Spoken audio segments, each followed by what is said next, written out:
Hello everyone, मैं सुनील आपका study plan के ऑफिशियल चैनल पे आप सभी का स्वागत करता हूं और ये उम्मीद करता हूं कि आप बेहतरीन होंगे और बेहतर तरीके से तैयारी कर रहे होंगे। सो हम लोगों ने सेशन की स्टार्टिंग करने से पहले 2-3 दिन पहले भी मैंने आपको एक मैथ में कैसे नंबर ज़्यादा स्कोर करें उससे एक मैंने टॉपिक पे वीडियो क्रिएट किया था और आपको मैंने ये बताया था कि एग्ज़ाम की तैयारी करने से पहले आप सिलेबस को भली बातें जान लें। पता लगा पीआरटी के वे कैंडिडेट जो पीआरटी के हैं उनके सिलेबस में कुछ और आना है, वो कुछ पढ़ और रहे हैं। तो भाई थोड़ा सा चीज़ों में अंतर है, मैथ्स के भी सिलेबस में थोड़ा सा अंतर है। वो सारी चीज़ों के लिए मैं एक अलग से वीडियो, मतलब 2-3 मिनट का एक वीडियो बना दूंगा जो पीआरटी वाले लोग ज़रूर उसको देखेंगे, ठीक है। और बाकी 6 to 8, 9 to 10 के जो लेवल हैं, बाकी और भी जो लेवल के लोग हैं, ये सारे वीडियो को एक एक क्वेश्चन को करना। बिलीव मी, ये ऐसे क्वेश्चन हैं जो आपको तैयारी में एक अच्छा आयाम देंगे।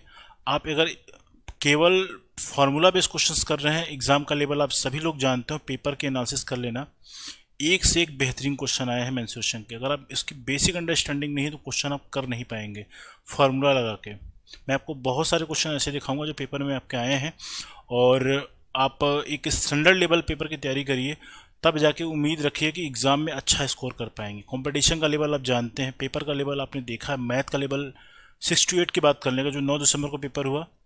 अगर उस पेपर की बात करें, उस पेपर में मैथ का स्टैंडर्ड हाई नहीं था, सारा कुछ सिलेबस के वाइज आया था, लेकिन उसमें चीज़ें, कॉन्सेप्चुअल चीज़ों को इन्होंने क्या की थी, उसमें सारे के सारे क्वेश्चन कॉन्सेप्चुअल बना दिए थे, फार्मूला बेस ना बना के कॉन्सेप्चुअल बेस बना दिया गए थे।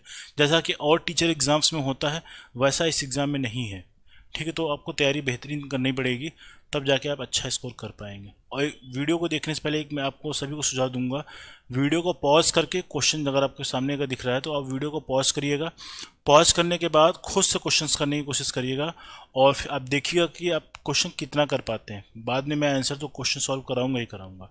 तो इस तरीके की स्ट्रैटेजी से क्वेश्चन करना, बेहतर तैयारी हो जाएगी। और जितना भी कुछ करना नोट्स बना के चलना, मैं क्वेश्चन के साथ कॉन्सेप्ट भी बताऊँगा, ठीक है। अगर ज़रूरत पड़ी तो मेंसुरेशन के 1-2 वीडियो में और क्रिएट करूँगा अगर आपके कमेंट आते हैं तो, ठीक है। अदरवाइज मैं एक एक वीडियो बनाऊँगा, सारे जितने भी मोस्ट जो जिससे स्कोरिंग वाले हैं, ये स्कोर बूस्टर वाली सीरीज है आपके लिए, जिससे आप अच्छा स्कोर एग्जाम में कर पाएँ, ठीक है। सो पहले क्वेश्चन से स्टार्टिंग करेंगे। इस क्वेश्चन को पढ़ें। ये क्वेश्चन प्रिज्म का है। प्रिज्म का एक क्वेश्चन एग्जाम में मेंसुरेशन के वाले पार्ट से एक क्वेश्चन एग्जाम में आता है, ठीक है। तो ये आप पैटर्न वाइज चीज़ें पकड़ना। ये प्रिज्म का पैटर्न एक है, आएगा एग्जाम में। पिरामिड से क्वेश्चन नहीं आया है तो पिरामिड की बात नहीं कर रहे हैं, प्रिज्म देखो आप। इस क्वेश्चन में पढ़ेंगे 121 वर्ग मीटर आधार क्षेत्रफल और 23 मीटर ऊंचाई वाले लंब प्रिज्म का आयतन बताएं। ये क्वेश्चन सिर्फ और सिर्फ एक लाइन का है। क्वेश्चन सिर्फ एक लाइन का है, एक लाइन में मल्टीप्लाई करके आंसर निकाल लेना। लेकिन अगर कॉन्सेप्ट पता रहेगा तो, पहले हम कॉन्सेप्ट की बात करेंगे। देखिए, ये जितने भी यहाँ पे आपको फिगर दिखाई पड़ रहे हैं सब के सब क्या हैं, सब प्रिज्म है। प्रिज्म का कॉन्सेप्ट क्या है मैं आपको बता देता हूँ, बहुत ज़रूरी है ये चीज़ जानना आपके लिए। अगर प्रिज्म की बात करें, देखो ये जितने भी यहाँ पे आपको शेप दिखाई पड़ रहे हैं, हाँ, जितने भी आपको यहाँ पे शेप दिखाई पड़ रहे हैं, सब में एक चीज़ सिमिलरिटी है कि उसका उसके दोनों अंतः सिरे, मतलब ये ऊपर वाला पार्ट, ये वाला पार्ट अगर आप देखो, चाहे इसके नीचे वाला पार्ट अगर आप देखोगे, दोनों सेम है। कैसे सेम है? अगर ऊपर वाले टुकड़े को काटोगे कुछ इस तरीके से आपको दिखाई पड़ेगा, और बॉटम वाले को काटोगे कुछ इस तरीके से ये भी दिखाई पड़ेगा, ठीक है। ये दोनों एज इट इज हैं, मतलब जैसा टॉप वैसा अगर बॉटम है, मतलब एक समानता बनी हुई है चीज़ों में, तो उसको बोलते हैं प्रिज्म। चाहे कोई भी शेप आप देख लो, जैसा इसका टॉप वाला आइटम है, जैसा इसके टॉप पे अगर आप देखोगे, इसके टॉप पे अगर देखो तो ये त्रिभुजाकार है, ये त्रिभुज है, ये त्रिभुज की तरह इस तरीके से आपको दिखाई पड़ रहा है। और इसके जब बॉटम में काटोगे तो भी इस तरीके से त्रिभुज बनेगा। मतलब कोई ऐसी आकृति जिसमें दोनों अंतः सिरे बराबर हों तो उसको बोलते हैं प्रिज्म। कोई भी आकृति देख लीजिए। और मैं आपको एक ऐसा यूनिवर्सल फार्मूला बताऊंगा, दुनिया का कोई प्रिज्म हो जाए उसमें आप केवल एक फार्मूले से सारे फार्मूले हटा दोगे और सारे क्वेश्चन बहुत आसानी के साथ कर पाओगे। बट पहले आपको प्रिज्म पहचानने आना चाहिए। देखिए सारे के सारे प्रिज्म वैसे ही हैं, ठीक है। अगर इसका स्टार्टिंग वाला सिरा देखिए तो कुछ इस तरीके से दिखाई पड़ रहा है, हॉलो सिलेंडर है, खोखला एक प्रिज्म है। और इसके बैक साइड का भी देखोगे तो कुछ इस तरीके से भी है। अगर कहीं से भी एक टुकड़ा काटिए, अगर आप कहीं से भी एक स्लाइस काट लीजिए, अगर जैसा कि टॉप वाले पे दिख रहा है, पीछे दिख जाए, बीच में कहीं पे भी काटोगे तो वैसा ही अगर आ रहा है तो प्रिज्म की पहचान है, ठीक है। अब देखिए अगर इसमें बात करें तो फार्मूला तो आप रटोगे तो बहुत सारे फार्मूला में बना के आपको दिखा दूंगा, आप करते रह जाओगे, फार्मूला आप लगाते रह जाओगे। तो वो चीज़ों पे नहीं जाना, जो चीज़ें बेसिक है, बेसिक अंडरस्टैंडिंग यूनिवर्सल चीज़ें, उसको फोकस करें आप। देखें आप, अगर मैं आपसे बात करूं अगर अगर मैं आपसे बात करता हूं, अगर मैं आपसे क्वेश्चन कह रहा हूं कि इसमें देखिए तीन चीज़ें होती हैं। एक होता है प्रिज्म का आयतन निकालना होता है, पहला क्वेश्चन। एक प्रिज्म का वक्रपृष्ठ निकालना होता है, उसको लेटरल सरफेस एरिया बोलते हैं, दूसरा क्वेश्चन। तीसरा क्वेश्चन जो आता है टोटल सरफेस एरिया, संपूर्ण वक्रपृष्ठ का क्षेत्रफल। ये तीन क्वेश्चन आते हैं, तीनों को मैं ऐसा फॉर्मूला बताऊंगा जिससे आप चीज़ों को आसानी से कर पाएं। कैसे करते हैं? अगर मैं आयतन निकालने की बात करूंगा, आयतन की बात करूंगा, बहुत ध्यान से लिखना, नोट्स बताते चलना इसको। आयतन की बात करता हूं तो कोई भी आपको आकृति दिख रही, सबका आधार सेम है, तो अब आयतन के लिए बात करोगे, प्रिज्म के लिए लिख रहा हूँ भाई, इसको नोट करके चलना। प्रिज्म के लिए है, कोई भी आकृति अगर प्रिज्म में है तो उसका आयतन कैसे निकालते हैं? आधार का क्षेत्रफल निकालते हैं। आधार का क्षेत्रफल, आधार का क्षेत्रफल इंटू ऊंचाई होता है, ठीक है। तो आधार का क्षेत्रफल गुणे ऊंचाई हो गया, ये हो गया आपका क्या? आयतन हो गया, ठीक है। ये पहला पार्ट हो गया। अब देखो इस क्वेश्चन में अगर आधार इसका इक्वल है, अगर आपको मैं यहाँ पे दिखाऊं यहाँ पे, तो इसका आधार भी क्या है? इस तरीके से कुछ दिख रहा है आपको, जैसा टॉप वैसे बॉटम दिख रहा है। अब मेरे भाई अगर इसका अगर क्षेत्रफल निकाल लोगे तो इनडायरेक्टली आप ये चीज़ तो निकाल रहे हो। अगर आप ये अगर क्षेत्रफल निकालने का मतलब ये वृत्त की तरह दिख रहा है, वृत्त का क्षेत्रफल निकाल लिया। वृत्त का क्षेत्रफल निकालना मतलब पूरे पोर्शन अपने, इसका पूरा पार्ट, अगर इसको अगर थोड़ा सा लुढ़का दिया जाए तो कुछ इस तरीके से बनेगा, ये मतलब होल मत मानना इसको। तो इसका अगर एरिया निकालोगे तो ये पूरा पार्ट आपने निकाल लिया, उसी को h हाइट तक ऊपर उठा दो, है ना। तो मतलब क्या हो गया कि आप आधार का क्षेत्रफल निकाल के ऊंचाई से गुणा कर दोगे तो आयतन निकल के आ जाएगा। बात ठीक है। दूसरा आता है वक्रपृष्ठ का क्षेत्रफल, वक्रपृष्ठ का क्षेत्रफल, ठीक है। ये कैसे करते हैं भाई? वक्रपृष्ठ का मतलब हो गया चारों तरफ वाला में कितना पार्ट कवर किया है, वो उसका पार्ट। चारों तरफ का मतलब अगर इसकी बात करता हूँ तो इसमें चारों तरफ क्या बन रहा है? ये वाला पार्ट चारों तरफ। ये टॉप में भी एक चीज़ बन रहा है, मैं इसको थोड़ा सा कलर चेंज करूंगा। आप देखोगे टॉप में भी एक चीज़, ये ढक्कन बन रहा है, नीचे भी एक ढक्कन ये बन रहा है। इन दोनों की काउंटिंग नहीं करोगे आप, इन दोनों की काउंटिंग नहीं करोगे, मतलब क्या हो गया? इन चारों तरफ जो आपका घुमावदार वाला पार्ट है उसको बोलते हैं वक्रपृष्ठ। ये कैसे निकालते हैं भाई? अगर आप ध्यान से देखो मेरे भाई, अगर मैं इसकी लंबाई, ये जो मैं डिज़ाइन बना रहा हूँ, इसकी अगर लंबाई निकाल लेता हूँ और इसी को मैं क्या कर लेता हूँ, इसी को अगर एक के साथ एक ढेर सारे रखूंगा तो क्या बन जाएगा? पूरा एक चूड़ी ले लो, आपको समझाने के पॉइंट ऑफ व्यू, चूड़ी आप ले लो, चूड़ी पे चूड़ी रखते चले जाओगे तो उसमें क्या हो जाएगा? एक बेलन की तरह बन जाएगा। तो देखो आप चूड़ी कितने रख रहे हो, अगर मान लो आप गिन नहीं पा रहे, मान लो इतना हाइट नीचे से लेके इतना हाइट कर दिया आपने, तो आप चूड़ी तो गिन नहीं पाओगे। तब क्या करोगे आप? वहाँ पे क्या करते हो, ये पूरी चूड़ी की लंबाई मतलब ये परिधि निकाल लेते हो और जितना लंबा है उसमें लंबाई से गुणा कर देते हो। मतलब क्या हो गया? आधार का क्या कर लेते हैं, इस वाले कंडीशन में क्या करेंगे? आधार का परिमाप निकालते हैं, आधार का परिमाप निकालते हैं, ठीक है। अगर आपको उसकी लंबाई दे रखी है तो लंबाई से गुणा करोगे, अन्यथा ऊंचाई तो गुणा करना ही है। लंबाई ऊंचाई का मतलब एक ही हो गया, ठीक है। कितना लंबा हो गया, कितना ऊंचा हो गया, दोनों का तात्पर्य यहाँ पे वही है, ठीक है। बात समझ में आया? और तीसरा आता है टोटल सरफेस एरिया, संपूर्ण वक्रपृष्ठ, संपूर्ण वक्रपृष्ठ, ठीक है, संपूर्ण वक्रपृष्ठ।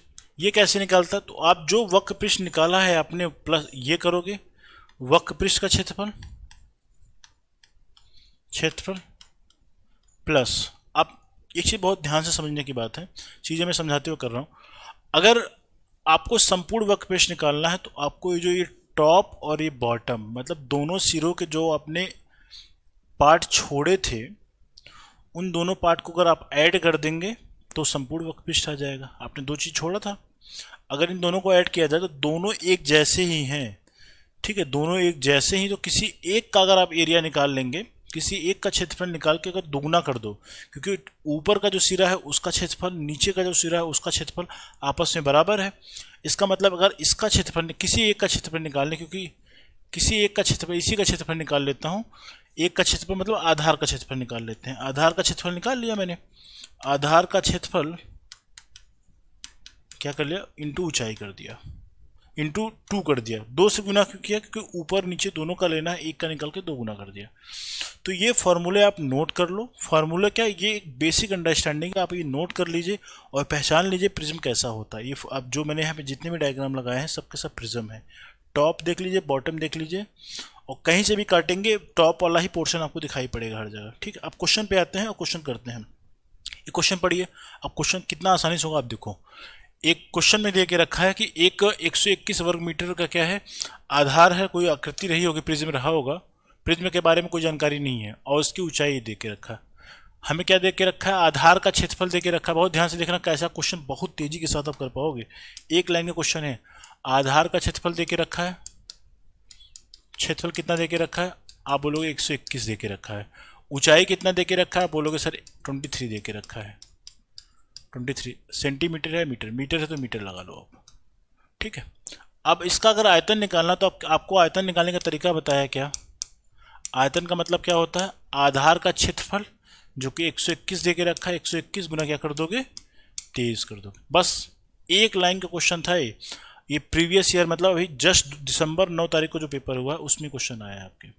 ठीक है, सिर्फ आपको ये फंडामेंटल पता है, क्वेश्चन सिर्फ एक लाइन में मल्टीप्लाई करके निकाल सकते हो आप। जब इसको मल्टीप्लाई करोगे तो लमसम में कितना आ जाएगा टोटल, अगर यूनिट डिजिट देखा जाए 3 कम 3, 3 वाला कौन सा है, 3 वाला आइटम यहाँ पे दिख रहा है। ठीक है, तो यही वाला इसका 2783 इसका आंसर हो जाएगा, 2783 मीटर क्यूब। आयतन हमेशा घन मीटर में होता है। ठीक है, तो इस तरीके से क्वेश्चन करते हैं। तो कॉन्सेप्ट आप जानो, क्वेश्चन आप बहुत इजी क्वेश्चन आते हैं, मगर बिना कॉन्सेप्ट का क्वेश्चन कर नहीं पाएंगे। ठीक है, नेक्स्ट क्वेश्चन पे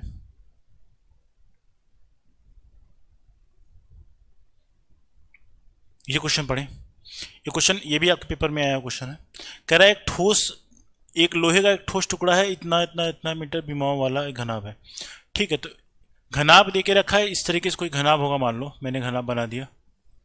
ठीक है, ये मान लो घनाभ है, इसके घनाभ के हमें बीमाएँ दे के रखी, क्या क्या दे के रखा है, तो इसमें घनाभ की बीमाएँ 49, 33 और 24 है। तो ये लंबाई दे के रखी 49, और इसमें ये 33 दे के रखा है, और ये क्या दे के रखा है, 24। तो लंबाई चौड़ाई ऊंचाई हम लोगों ने लिख लिया घनाभ का। ठीक है, ये घनाभ है।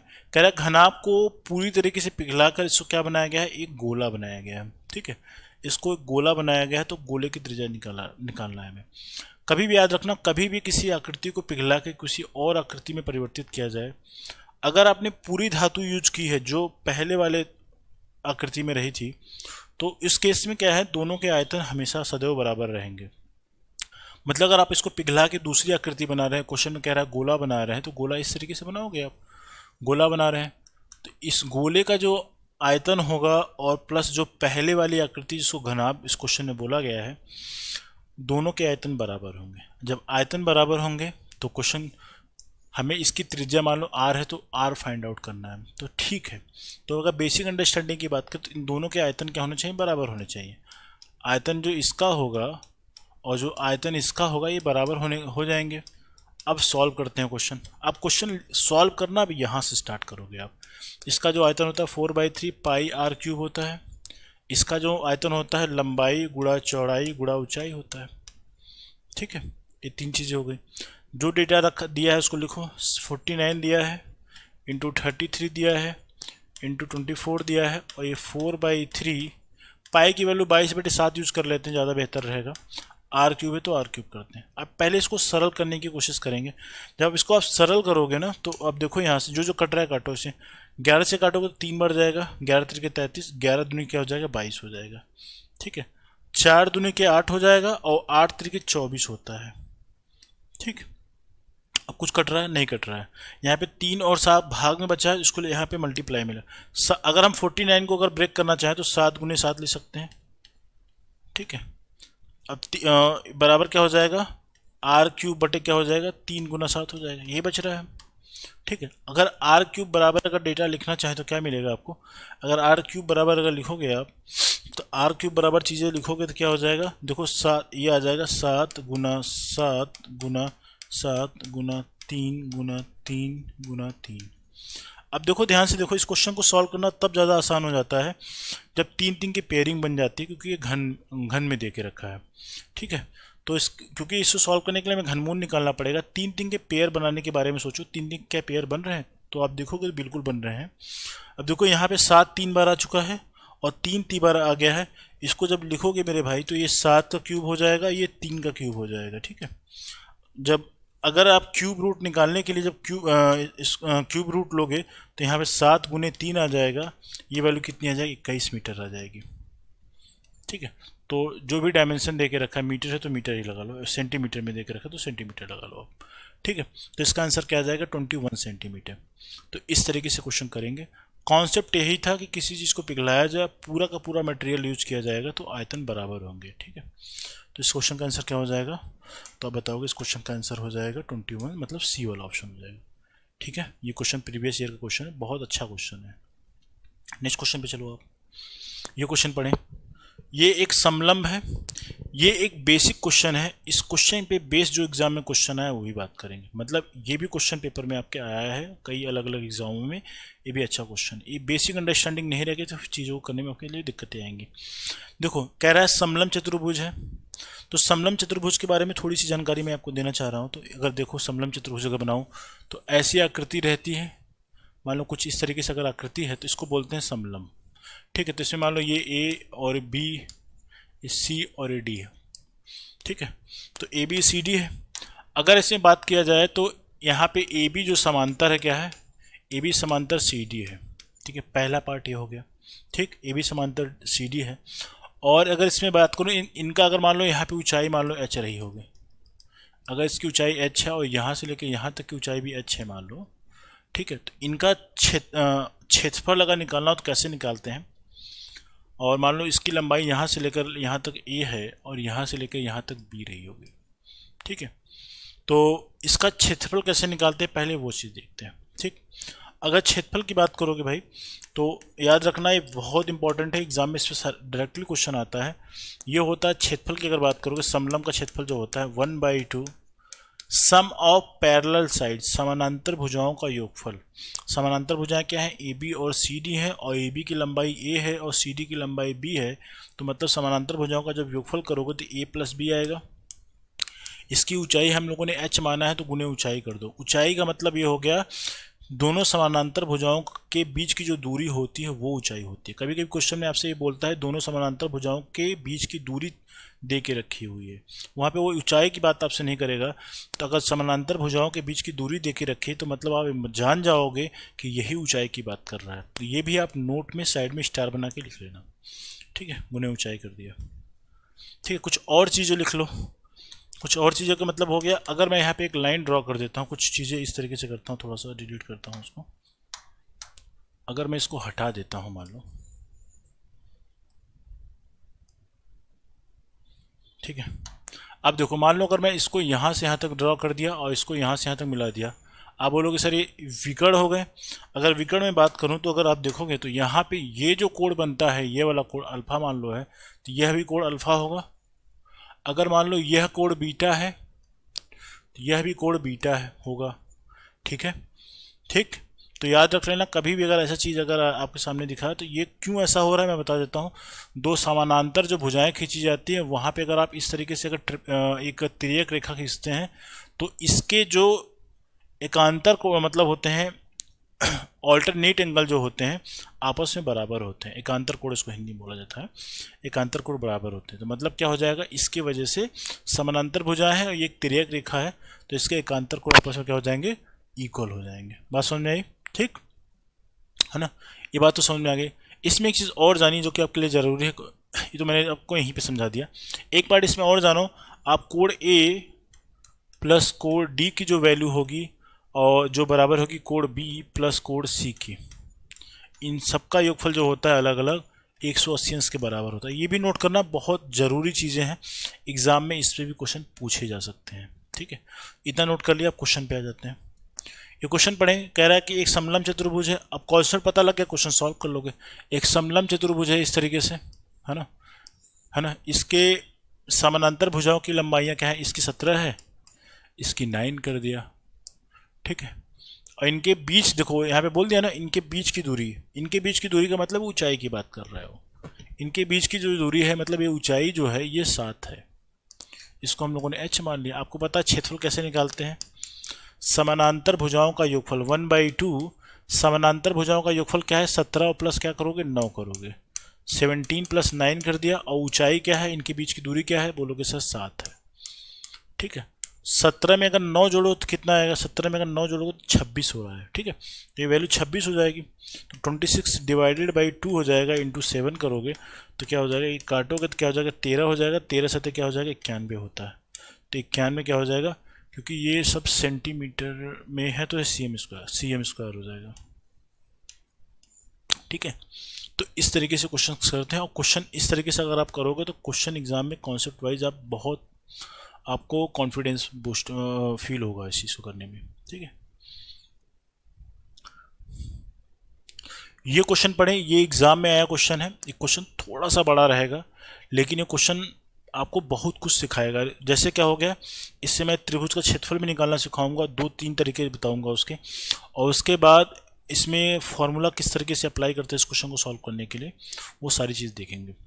ठीक है, पहले इसको देख करने के लिए क्या कर लेते हैं, पहले आप इसको पढ़ो। पहले कह रहा है कुछ इस तरीके से, मान लो एक समलम चतुर्भुज है भाई, ये समलम चतुर्भुज, ये भी आपके लास्ट ईयर पेपर में आया क्वेश्चन है। ठीक है, और जो इसके पहले था तो मैंने वो कॉन्सेप्ट वाइज क्वेश्चन, कुछ क्वेश्चन मैं अपने आपके कॉन्सेप्ट बिल्ड करने के लिए इसमें ऐड किया हूँ, कुछ क्वेश्चन प्रीवियस ईयर वाले हैं। ठीक है, तो आपको एक जिससे एक रफली आइडिया लगेगा कि पेपर किस लेवल में आ रहे हैं एग्जाम में। ठीक है, कह रहा है इनकी लंबाइयाँ 78 है, इसकी क्या है 52 है, इसकी 28 है और इसकी कितनी है 30 है। इसको ABCD मान लो आप। ठीक है, इतनी चीज़ें लिख दी। ठीक, और इसमें देखो इस क्वेश्चन में हमें क्या निकालना है, इस समलम का क्षेत्रफल निकालना है, लेकिन हमें यहाँ पे ऊंचाई नहीं पता है, ना तो इनके बीच की दूरी दिया गया है। तो आपको एनी हाउ इसके बीच की ऊंचाई निकालनी पड़ेगी, तभी जाके क्वेश्चन सॉल्व हो पाएगा। ठीक है, तो इसके लिए क्या किया जा सकता है, इसके लिए सिंपली क्या कर सकते हैं, क्वेश्चन को अगर आसान करना हो, अगर मैं यहाँ पे इस क्वेश्चन को करने के लिए अगर एक समानांतर, एक इसके समानांतर अगर मैं एक लाइन खींच देता हूँ इस तरीके से, कुछ इस तरीके से। ठीक है, एक समानांतर लाइन खींच दिया मैंने, तो इसका मतलब हो गया अगर समानांतर लाइन खींचा तो मतलब जितनी लंबाई इसकी होगी तो उतनी लंबाई इसकी भी होगी। आप बोलो 28, जी हाँ। ठीक, और जितनी लंबाई ये है उसके सामने लंबाई उतनी इसकी भी होगी तो 52 हो जाएगी। ठीक है, तो ये बचेगा कितना, तो 78 में से अगर 52 निकालोगे तो 26 बच रहा है, तो ये वाली 26 हो गई। ठीक, हमें ऊंचाई चाहिए, अगर मैं इसको ऊंचाई को अगर h मान लेता हूँ, अगर यहाँ से अगर ये ऊंचाई तो हमें यही चाहिए। ठीक है, अगर उसके जस्ट मिनट, अगर ऊंचाई को मैं अगर h मान लेता हूँ तो अगर इस त्रिभुज की अगर ऊंचाई अगर मैं निकाल लेता हूँ तो कहीं न कहीं चतुर्भुज के क्षेत्रफल की ऊंचाई निकल जाएगी, है ना। तो इस त्रिभुज के हेल्प से पहले हमें क्या निकालना पड़ेगा, पहले हमें ऊंचाई निकालनी पड़ेगी, जो कि हम बाद में क्षेत्रफल निकालते समय यूज करेंगे। ठीक है, तो कैसे करोगे आप, यहाँ पे अगर देखो 28, इसको मैं मान लेता हूँ D मान लेता हूँ, तो BCD अगर आपको नेक्स्ट पेज में लेके चलता हूँ, अगर मान लो जो ट्रायंगल BCD आपको दिख रहा है इस तरीके से, इसकी अगर बात करें, त्रिभुज अगर BC और ये D था। ठीक है, इसके बीच की ऊंचाई कितनी h है, ये 28 है, ये 30 है और ये 26 है नीचे। अगर मैं सही हूँ तो यही चीज़ें थी। ठीक है, तो हमें ऊंचाई कैसे निकालना है, तो देखो ऊंचाई निकालने के 2 तरीके हैं। ऊंचाई निकालने के लिए पहले हमें त्रिभुज का क्षेत्रफल निकालना पड़ेगा। आपको त्रिभुज का क्षेत्रफल निकालने की मैं 2 विधियां बता रहा हूँ। एक तो विधि होती है जब ऊंचाई दिया हो, जब ऊंचाई दिया हो तो क्या होता है 1/2 आधार गुणे ऊंचाई होता है। ठीक है, पहला मेथड तो ये है कि आपको कुछ नहीं पता तो आप ये चीज़ जानो, जानना चाहिए।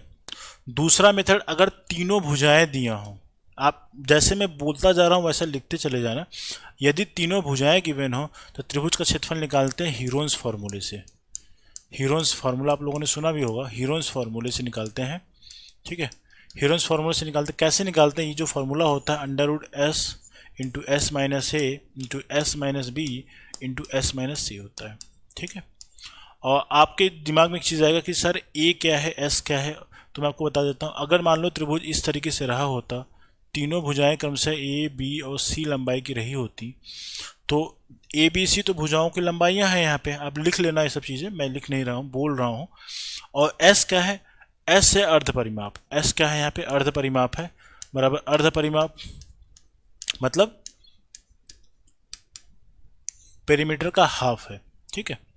पेरीमीटर का हाफ है तो कैसे निकालो, पेरीमीटर निकालने का मतलब, परिमाप निकालने का मतलब तीनों भुजाओं का योगफल करते हो, बाउंड्री की लेंथ तो मेजर करते हो, तीनों का भुजाएं निकाल लेते हो, उनकी लंबाइयाँ निकाल लेते हो। अर्ध है तो मतलब इसको आधा करोगे आप, तो मतलब क्या हो जाएगा, अगर ए प्लस बी प्लस सी कर दिया जाए और इनका आधा कर दिया जाए तो ये क्या हो जाएगा, परिमाप हो जाएगा अर्ध परिमाप, ठीक। ये चीज़ आपने लिख लिया यहाँ पे। तो इस तरीके से हम लोग चीज़ें निकालेंगे। तो यहाँ पे अगर मैं इसका पहले क्षेत्रफल निकालता हूँ हीरोन्स फार्मूले से, क्योंकि देखो इस वाले फार्मूलों को लगाओगे तो ऊंचाई पता नहीं है, ठीक है। अगर मैं इस वाले विधि से निकालता हूँ तो अगर इनको आपस में ऐड करूँ, एस की पहले वैल्यू निकालता हूँ, एस की वैल्यू निकालो क्या हो जाएगा 28 प्लस 26 प्लस 30, ठीक है, बटे 2 करोगे, आपस में ऐड करो 8 6 14 हो जाएगा और 6 2 3 2 5 2 7 1 8 हो जाएगा, 84 बटे क्या हो जाएगा 2 हो जाएगा। सॉल्व करोगे तो कितना आ जाएगा 42 आ रहा है, ठीक है, इतनी आ रहा है ना, जी हाँ 42 आ गया।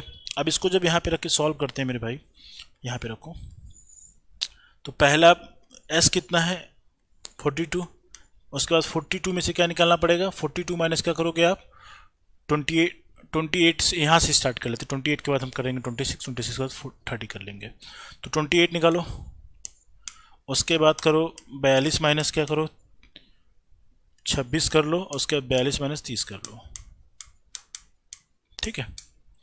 और जब इसको सॉल्व करोगे भाई तो क्या हो जाएगा, यहाँ पे आएगा ये 42 आ गया, यहाँ पे कितना आएगा, अगर इसको जब माइनस करोगे 12 में से 8 गया 4 बचेगा, और 3 में से 2 गया 1 बचेगा, 26 निकालोगे तो 16 बचेगा, 30 निकालोगे तो 12 बचेगा।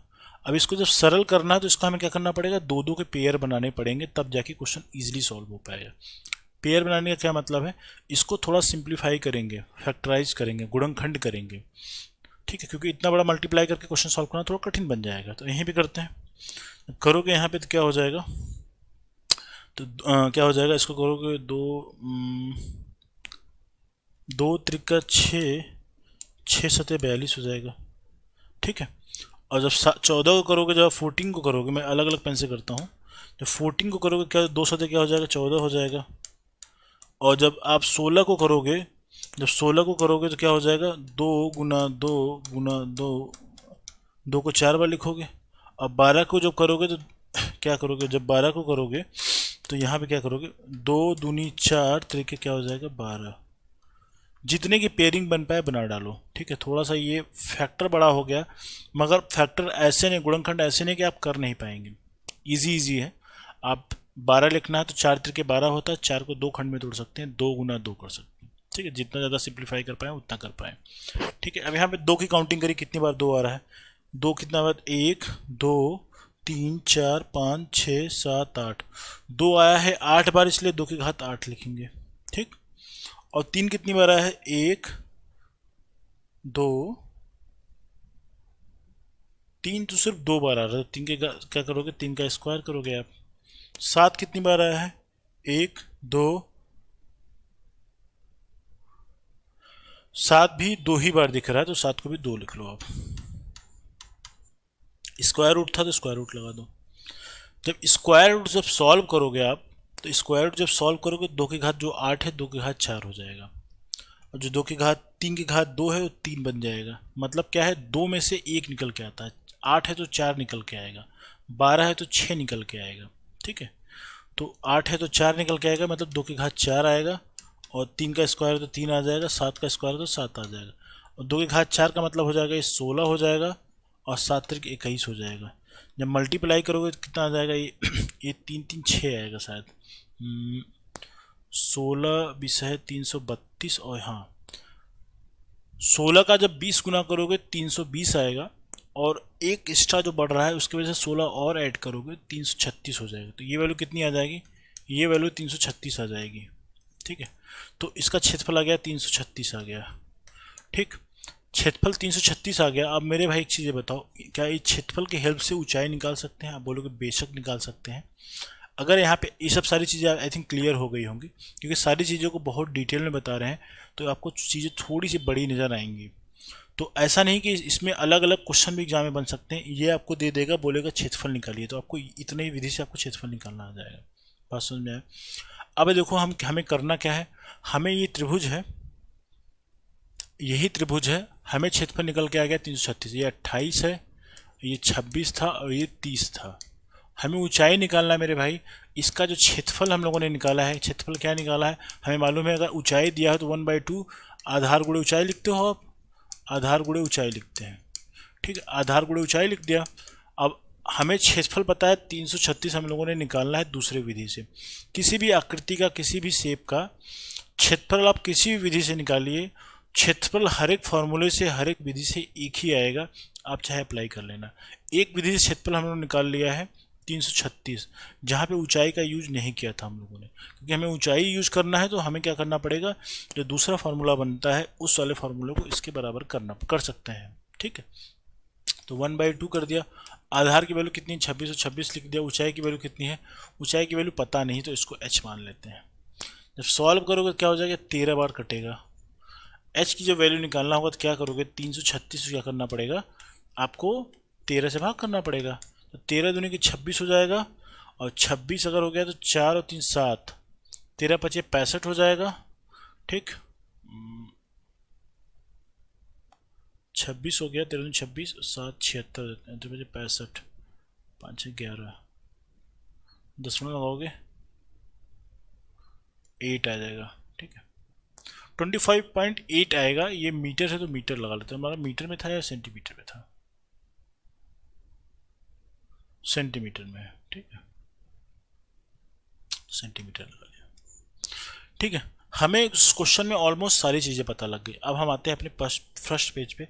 ऊंचाई हमें पता है 25.8, बस इतना ही हमें करना था। सिर्फ ऊंचाई निकालने के लिए कितना, इसमें देखो कितना एफर्ट करना पड़ा। अब ऊंचाई निकल गई है, क्वेश्चन सॉल्व हो जाएगा। एच की जो वैल्यू आई है यहाँ पे भाई, इसकी जो वैल्यू आई है 25.8 आई है।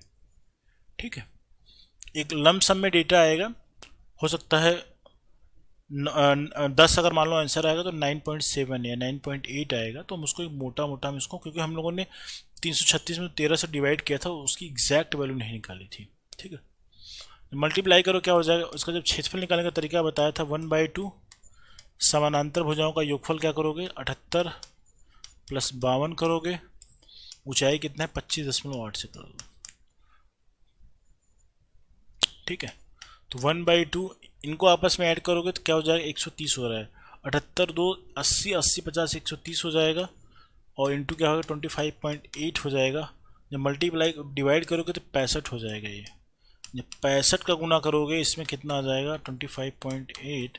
जब मल्टीप्लाई करोगे तो लमसम में आएगा 1320 गुना किया 1300, 13 50 300, 1650। 1650 से ऊपर कौन सी वैल्यू है, 1620 तो होगी नहीं, 1800 होगा नहीं, क्योंकि बहुत बड़ा डेटा हो गया। 1620 से ऊपर आ रही तो मैं मोटा मोटा मान के इसमें आपका आंसर बता देता हूँ। ये 1680 इसका आंसर, मल्टीप्लाई कर लेना। 1680 इसका क्या हो सकता है आंसर होगा। रीजन क्या मैं आपको बता दूँ, क्योंकि अब जब डिवाइड करोगे, मल्टीप्लाई करोगे तो 8 5 40, लास्ट में 0 आएगा। ठीक है, ये डेटा तकरीबन 1775 तक मैंने कैलकुलेट किया है, रफली किया। अगर आप करोगे 65 का अगर 20 गुना करोगे कितना आ जा रहा है, आप देखोगे तो 1300 के आसपास तो वही पहुंच जा रहा है। फिर उसमें 5 टाइम 65 का 5 गुना ऐड करोगे तो 16 1650 के ऊपर डेटा जा रहा है। अब 0.8 जो लगा है, 0.8 की वजह से डेटा जो थोड़ा बहुत बढ़ेगा, तो ये 1680 के आसपास जा रहा है। तो ठीक है, अनुमानता मैंने कर दिया, ये चीज़ सही भी होना चाहिए। ठीक है, तो क्वेश्चन करने का तरीका यही है। इस क्वेश्चन से आपको बहुत सारी चीज़ें सीखने को मिली होंगी। सारी पॉइंट नोट कर लेना, पेपर के पॉइंट ऑफ व्यू से सबके सब इम्पोर्टेंट है। और आप ये समझ लो कि इन जो 4 या 5 चीज़ें इसमें बताई हैं, चारों पाँचों पे अलग अलग क्वेश्चन पेपर में बन सकते हैं आपके। ठीक है, नेक्स्ट क्वेश्चन।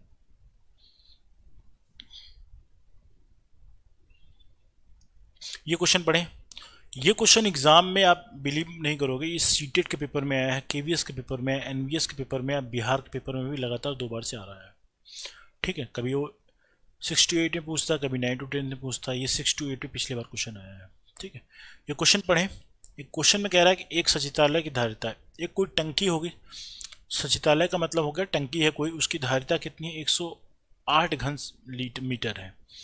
इसमें कह रहा है कि 60 लीटर प्रति मिनट की दर से पानी भरा जाता है, उड़ेला जाता है फिर भरा जाता है, तो उसको भरने में कितना समय लगेगा। सिंपली बात ही जान लो आप, अगर टंकी की हमें पता है कि टंकी में मान लो कि कुछ अमाउंट ऑफ वाटर जितना भी आता है वो आपको पता है कि इतने लीटर प्रति मिनट डाल रहे हैं।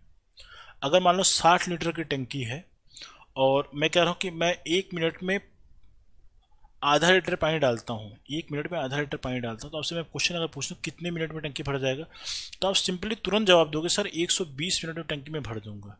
कैसे आपने किया, आपने कुछ दिमाग नहीं लगाया। ये सब देखो बेसिक अंडरस्टैंडिंग, कोई फार्मूला नहीं है, एक बेसिक अंडरस्टैंडिंग है। आप अपना दिमाग लगा लेते हो, कैसे लगाते हो, आपने क्या चीज़ सोचा होगा मैं बता देता हूँ आपको। आयतन का मतलब, जो आयतन को हम इनडायरेक्टली बोलते हैं धारिता, आयतन का अगर दूसरा नाम मैं बोलूँ तो उसको बोलते हैं या फिर धारिता भी बोलते हैं, ठीक है। ये कैपेसिटी है, ठीक है, ये कैपेसिटी है।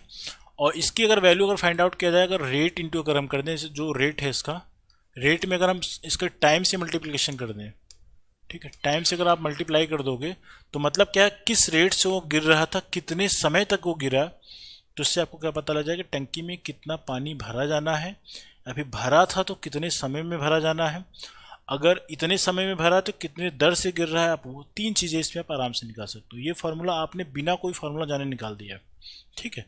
अब इस क्वेश्चन को करते हैं। इस क्वेश्चन में देखो ध्यान देखना, एक टंकी मान लो इस तरीके से थी, मान लो एक चीज़ से सोचना, ठीक है।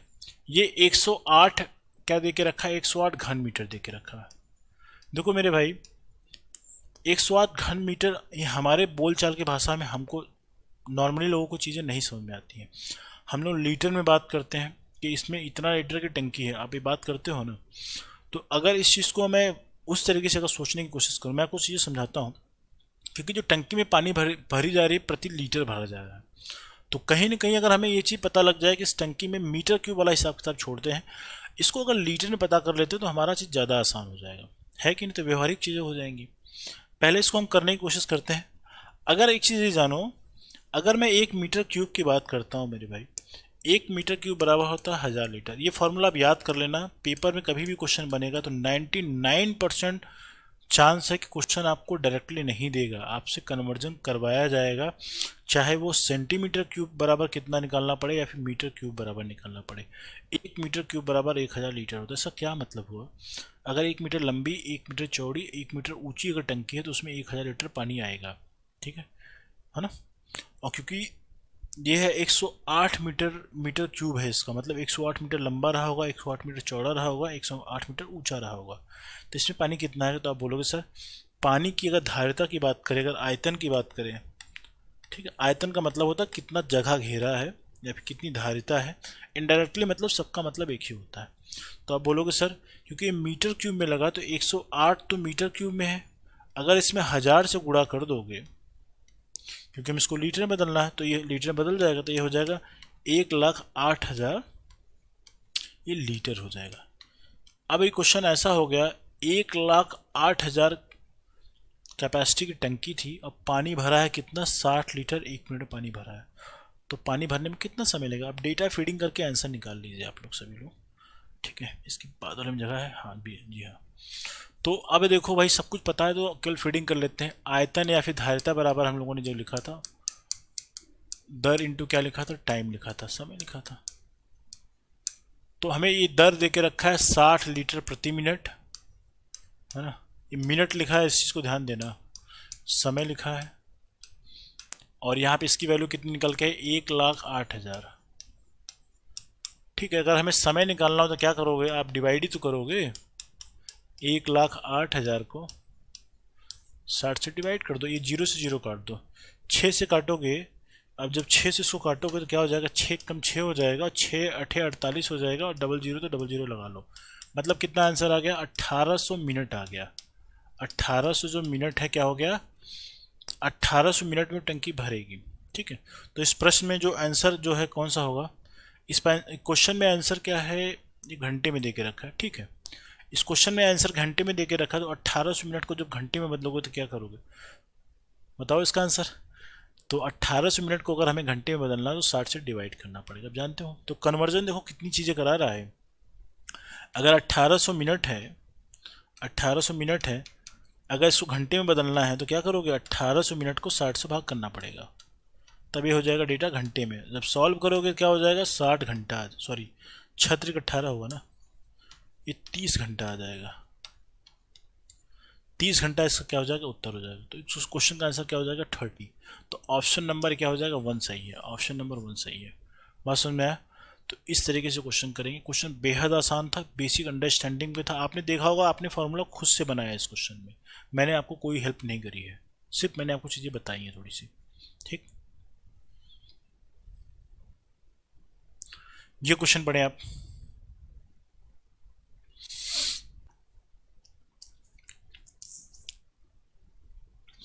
ये क्वेश्चन उम्मीद है कि आप लोगों ने सॉल्व करने की कोशिश करी होगी। इस क्वेश्चन पर ये कह रहा है कि एक कोई घनाभ है, इसकी प्रत्येक भुजा को दुगनी कर दिया जाए तो उसकी सतह के क्षेत्रफल पे क्या प्रभाव पड़ेगा। ये क्वेश्चन बिल्कुल बेसिक अंडरस्टैंडिंग के ऊपर डिपेंड करता है। अब मैं आपको इस क्वेश्चन को करके दिखा देता हूँ। आपको घनाभ के बारे में उम्मीद करता हूँ सारी चीज़ें पता होगी, उसकी लंबाई चौड़ाई ऊंचाई क्या होता है, क्षेत्रफल, सतह का क्षेत्रफल क्या होता है। सतह का मतलब वो आपसे कर्व्ड सरफेस एरिया पूछा जा रहा है, चारों तरफ कितना उसमें आ, उसका क्षेत्रफल है वो बताना, ऊपर टॉप और बॉटम को छोड़ देना है। ठीक है जाहिद, देखिए मैं इस क्वेश्चन को करने के लिए कुछ नहीं करूंगा, केवल ये किस बताऊंगा आपको कि जो डेटा दिया है पहले मैं वो करूंगा, कोई फॉर्मूला अभी नहीं लगाऊंगा।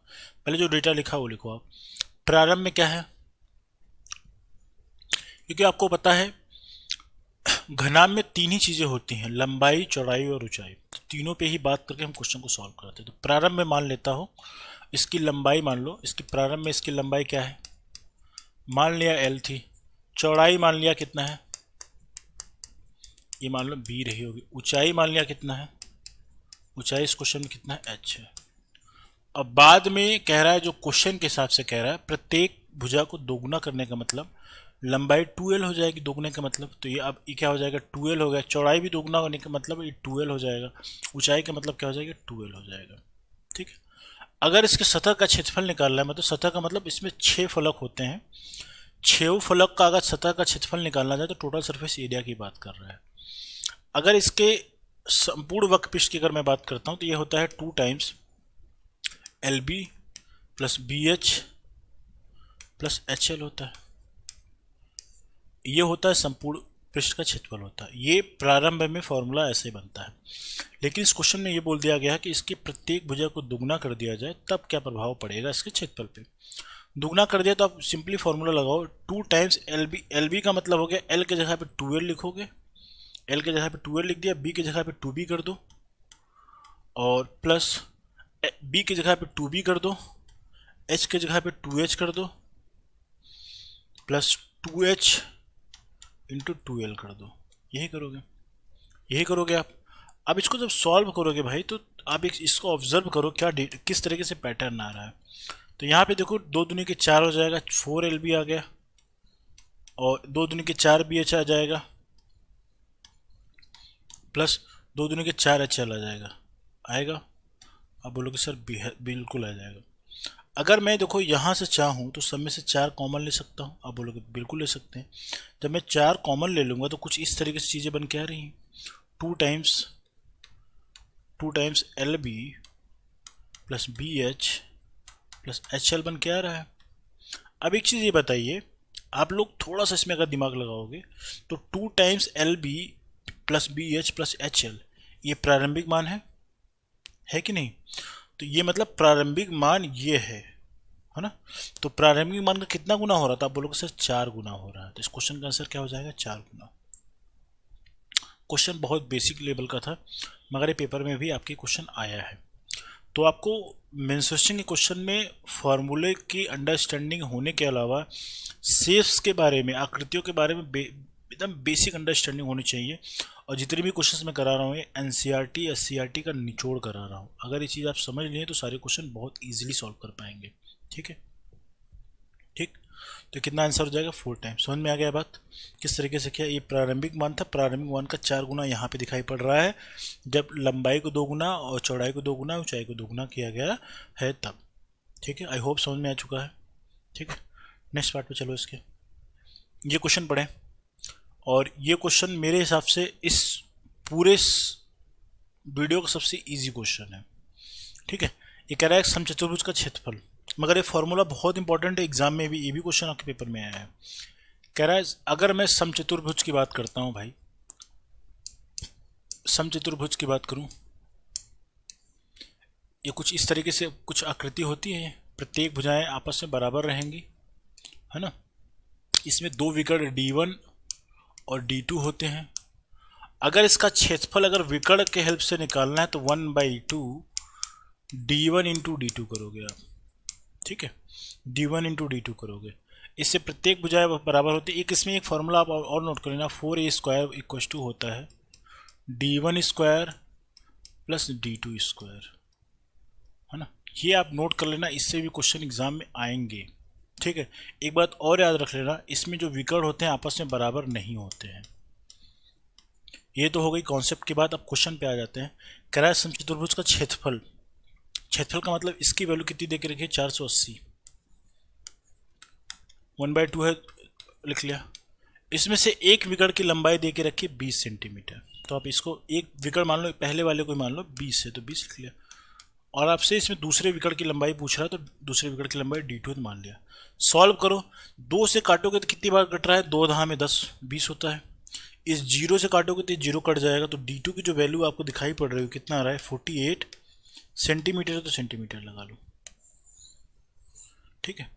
तो D2 की वैल्यू कितनी आ गई, 48 सेंटीमीटर। तो ऑप्शन नंबर क्या हो जाएगा, ऑप्शन नंबर आपका क्या हो जाएगा, सी सही हो जाएगा, ठीक। तो इस तरीके से क्वेश्चंस करते हैं, बेसिक अंडरस्टैंडिंग के फॉर्मूला बेस्ड क्वेश्चन था ये, ठीक है। नेक्स्ट क्वेश्चन, ये क्वेश्चन पढ़ें आप। इस क्वेश्चन में कह रहा है एक शंकु और एक गोलार्ध समान आधार और समान आयतन के हैं, तो उनकी ऊंचाइयों का अनुपात बताना है। तो इसका क्या मतलब है, समान आधार और समान ऊंचाई होने का मतलब, ठीक है। तो समान आधार और समान ऊंचाई होने का मतलब क्या है, मैं आपको बता देता हूं। अगर मान लो एक शंकु है, तो शंकु बना लो मेरे भाई, इस तरीके से शंकु है। शंकु है तो नीचे वाले पोर्शन में कुछ क्या रहेगा, और एक क्या है, अर्ध गोलार्ध का मतलब अर्धगोला है, कुछ इस तरीके से गोला है, अर्धगोला, ये कुछ इस तरीके से, ठीक है। थोड़ा चौड़ा लग रहा है मगर दोनों बराबर, इसका जो आधार ये है, जितना ये है उतना ये भी है, ठीक है। जितनी त्रिज्या इसकी अगर मान लो r है, तो इसकी भी त्रिज्या r रहेगी। समान आधार और समान ऊंचाई है ये, जिसकी मान लो ऊंचाई अगर h है। अब ध्यान से देखना मेरे भाई, अगर इस अर्ध गोलार्ध की बात करें तो उसकी ऊंचाई क्या हो जाएगी, आप बोलोगे सर यहाँ से लेके जो ये पार्ट होगा यही इसकी ऊंचाई होगी, ये उसकी ऊंचाई होगी, लेकिन वास्तव में ये इसकी त्रिज्या है। तो मतलब जो इसकी ऊंचाई होगी त्रिज्या के ही तो बराबर होगी। इस गोलार्ध में अगर ऊंचाई देखो तो आप इस साले केंद्र बिंदु से कहीं पे भी मिलाओगे तो सब के सब, देखो यहाँ से मिला दिया, आप कहीं से भी मिला दो, सब त्रिज्याएं होंगी, तो मतलब त्रिज्या बराबर ही इसकी ऊंचाई हो जाएगी। पहली बात समझ में आ गई। अगर मैं इसमें कह रहा हूं आपसे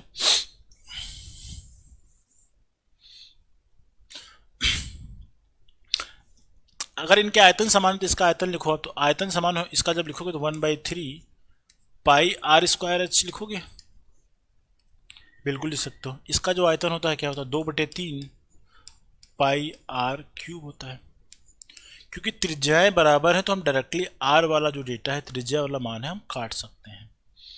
अब देखो सॉल्व करो इस चीज को, ये r² से तो ये r³ वाला डेटा कट जाएगा, ये पाई से ये वाला पाई वाला वैल्यू कट जाएगा, ये 3 से ये 3 कट जाएगा, इतनी चीजें तो कट गई। हमें यहाँ पे क्या मिल गया, h बराबर क्या मिल गया, 2r मिल गया, ठीक है। अगर हम h/r का मान निकालते हैं तो ये 2:1 आएगा। अब मेरे भाई एक चीज ये देखो, ये जो आपको बन रहा है, ये वाला जो पार्ट दिख रहा है, ये आपको शंकु की ऊंचाई बता रहा है। ये शंकु की क्या बता रहा है, शंकु की ऊंचाई बता रहा है। और नीचे जो आपको आर दिख रहा है, इस क्वेश्चन में ऊंचाइयों का अनुपात बताना है।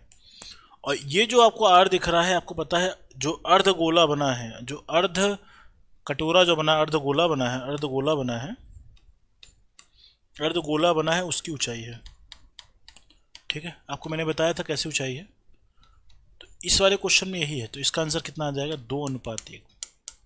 ये क्वेश्चन बेसिक अंडरस्टैंडिंग के लेवल पे था, लेकिन आपको ये चीज़ समझना था। तो बहुत अच्छा क्वेश्चन है, पेपर में ये भी आपके आया हुआ है। तो आप समझ सकते हैं पेपर का किस तरीके से स्टैंडर्ड मेंटेन किया जा रहा है, क्वेश्चन किस लेवल में पूछे जा रहे हैं, आप समझ सकते हैं, ठीक है। ये क्वेश्चन पढ़े, ये सब क्वेश्चन ऐसे हैं, अगर आपको कॉन्सेप्ट नहीं पता है तो आप क्वेश्चन के फॉर्मूले जानते हुए भी नहीं कर पाएंगे। ठीक है, ये क्वेश्चन देखिए, ये कह रहा है कि एक लंबी रॉड की लंबाई बताना है आपको। तो एक कमरा है, तो कमरा अमूमन जो होता है एक घनाभकार आकृति होती है। ठीक है, तो उस घनाभकार आकृति में मैं बोलूँ तो उसमें कह रहा है कि सबसे बड़े रॉड की लंबाई बताना। पहले मैं एक कमरा बना लेता हूँ। मान लो इस तरीके से कोई कमरा था, इस तरीके से मान लो कोई कमरा है। ठीक है, इसका ठीक है, अगर मैं आपसे बोल रहा हूँ सबसे बड़ी रॉड की लंबाई, तो आप बोलोगे सर इस कोने से आप स्टार्टिंग कर लो और यहाँ से यहाँ तक चले जाओ।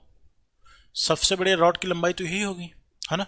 और इसमें अगर लंबाई चौड़ाई ऊंचाई की अगर बात करोगे तो यहाँ पे देखो इसकी लंबाई L है, इसकी चौड़ाई ये B है, इसकी जो ऊंचाई है ये H है। ऊंचाई हर जगह H ही रहेगी। ठीक है ना, ये बात समझ में आ रही। अगर कभी भी सबसे बड़े रॉड की लंबाई निकालना हो क्वेश्चन में, तो आप इस कंडीशन में घनाभ के विकर्ण की लंबाई निकालेंगे, है ना। तो इसकी जो लंबाई निकालोगे, सबसे बड़े रॉड की जो लंबाई निकालोगे, विकर्ण होगा। और जो विकर्ण होता कैसे निकालते हैं, ये निकालते हैं √L² plus B² plus H²। जब इसमें L की वैल्यू रखो, L की वैल्यू क्वेश्चन में दे के रखा है 3, 4 और 5 दे के रखा है। तो ठीक है, किसी को मान लो 3, 4, 5, इसको 3 मान लिया, इसको 4 मान लिया, इसको 5 मान लिया। ठीक है, वैल्यू रखो। 3 का स्क्वायर करना है, प्लस 4 का स्क्वायर करना है, प्लस 5 का स्क्वायर करना है। 3 का वर्ग करोगे तो 9 आ जाएगा, 9 और 4 16 हो जाएगा, 16 और 25 कितना हो जाएगा, 9 और 16 25 हो गया यहाँ से, और 5 का वर्ग करोगे तो 25 हो जाएगा। ये अंडर रूट कितना हो जाएगा, अंडर रूट 50 हो जाएगा। जब इसको सॉल्व करोगे भाई, जब इसको अंडर रूट 50 का जब सॉल्व करोगे तो क्या हो जाएगा, मैं इसको और सॉल्व कर देता हूँ। तो ये 2 गुणे 5 गुणे 5 लिखोगे, गुणनखंड करोगे तो यही निकलेगा। तो 5 का जोड़ा बन रहा है इसलिए 5 बाहर आ जाएगा, और 2 का जोड़ा नहीं बन रहा है इसलिए 2 अंदर ही पड़ा रहेगा। तो 5√2 क्या आ जाएगा, ये अगर सेंटीमीटर में है तो मीटर में है तो इसको मीटर लगा लो। तो 5√2 मीटर जो इसकी जो वैल्यू है 5√2 आ जाएगी, जो कि सबसे बड़े रॉड की लंबाई होगी। और मैथ की लैंग्वेज में कहें तो उस आकृति का विकर्ण होगा। ठीक है, तो इस क्वेश्चन का आंसर क्या हो जाएगा, इस क्वेश्चन का आंसर हो जाएगा 5√2। तो 5√2 इसका क्या हो जाएगा, आंसर हो जाएगा। ठीक है, आई होप समझ में आ चुका है। तो ये कॉन्सेप्चुअल क्वेश्चन था, पता रहना चाहिए। नेक्स्ट क्वेश्चन, ये क्वेश्चन पढ़ें और सॉल्व पहले क्वेश्चन को करने की कोशिश किया करें। इस क्वेश्चन में कह रहा है कि एक प्रिज्म है, ये प्रिज्म वाला ही क्वेश्चन है जो ऑलरेडी मैंने करा दिया है। तो देख लो आप क्वेश्चन एग्जाम में प्रिज्म के कितने आ रहे हैं। तो ये प्रिज्म है क्वेश्चन, तो इसका मैं आपको इसका डायरेक्टली फार्मूला बताऊंगा, कॉन्सेप्ट मैंने ऑलरेडी बता दिया है आपको। ठीक है, कह रहा है एक प्रिज्म है। अब देखो मैं कॉन्सेप्ट बताने में जो टाइम लग रहा है, लेकिन अब इस क्वेश्चन को मैं कितना तेजी के साथ करूंगा आप देखना। कह रहा है एक प्रिज्म है इस तरीके से, ये मान लो इस तरीके से है। देखो एक चीज मेरे भाई, इसके तीनों भुजाओं को मैं देख के मैं बता सकता हूं कि मैंने समकोण त्रिभुज क्यों बनाया है। क्योंकि आप देखो 9, 12 और 15, 9, 12 और 15 में अगर 9 का स्क्वायर करोगे तो 81 आएगा, 12 का स्क्वायर करोगे तो 144 हो जाएगा, 81 प्लस 144 ऐड करोगे तो 225 आएगा, 225 आएगा, जो कि 15 के वर्ग के बराबर है।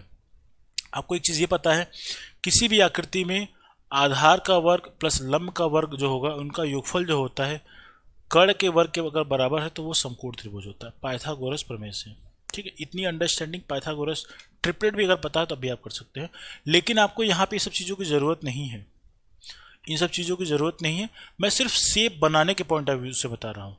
शेप अगर आप गलत भी बनाओगे तब भी इसका आंसर सही निकालोगे, क्योंकि मैंने आपको यूनिवर्सल कॉन्सेप्ट एक बताया है, उसको अप्लाई करोगे आंसर आप आसानी से निकाल पाओगे। वहाँ पे शेप का मतलब ही नहीं होता है। ठीक, तो अब इसको देखो मेरे भाई, अगर मैं इसको बनाना चाह रहा हूँ तो कुछ इस तरीके से बनेगा। ठीक है, बनाते हैं, और कुछ इस तरीके से बनेगा। ठीक है, और इसको थोड़ा सा मिला देता हूँ मैं, कुछ ऐसा। ठीक है, ये शेप है, इसका शेप शायद होगा मेरे पास आपसे। हाँ ये है, देखो शेप यही है। ठीक है, और ये मान ले तो हमें इसकी जो लंबाइयाँ हैं आसान हो जाएगी मेरे लिए। ये मान लो इसकी लंबाई ये 9 है, ये 12 है और ये 15 है, मान लिया। ठीक है, ये दे के रखा है।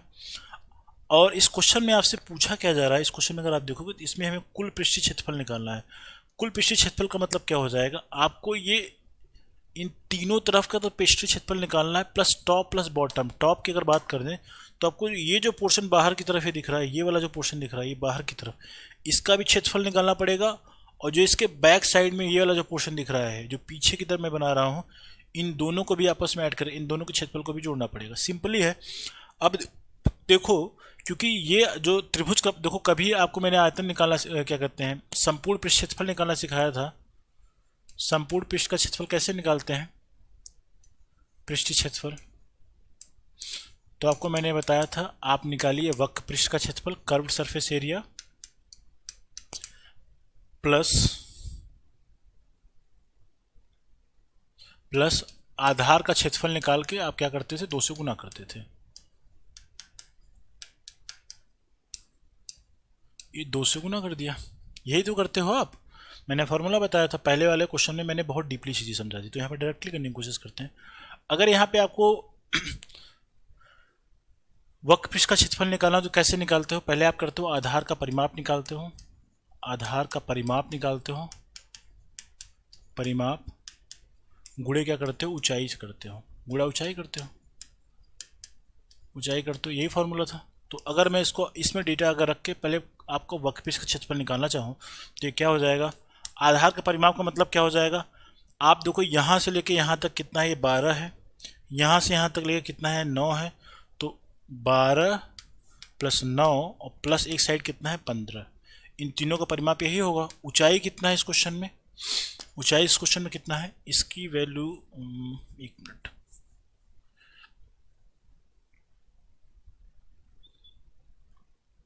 इसकी ऊंचाई यहाँ पे 5 सेंटीमीटर दिया। ठीक है, तो ये ऊंचाई कितना है इस क्वेश्चन में, 5 सेंटीमीटर।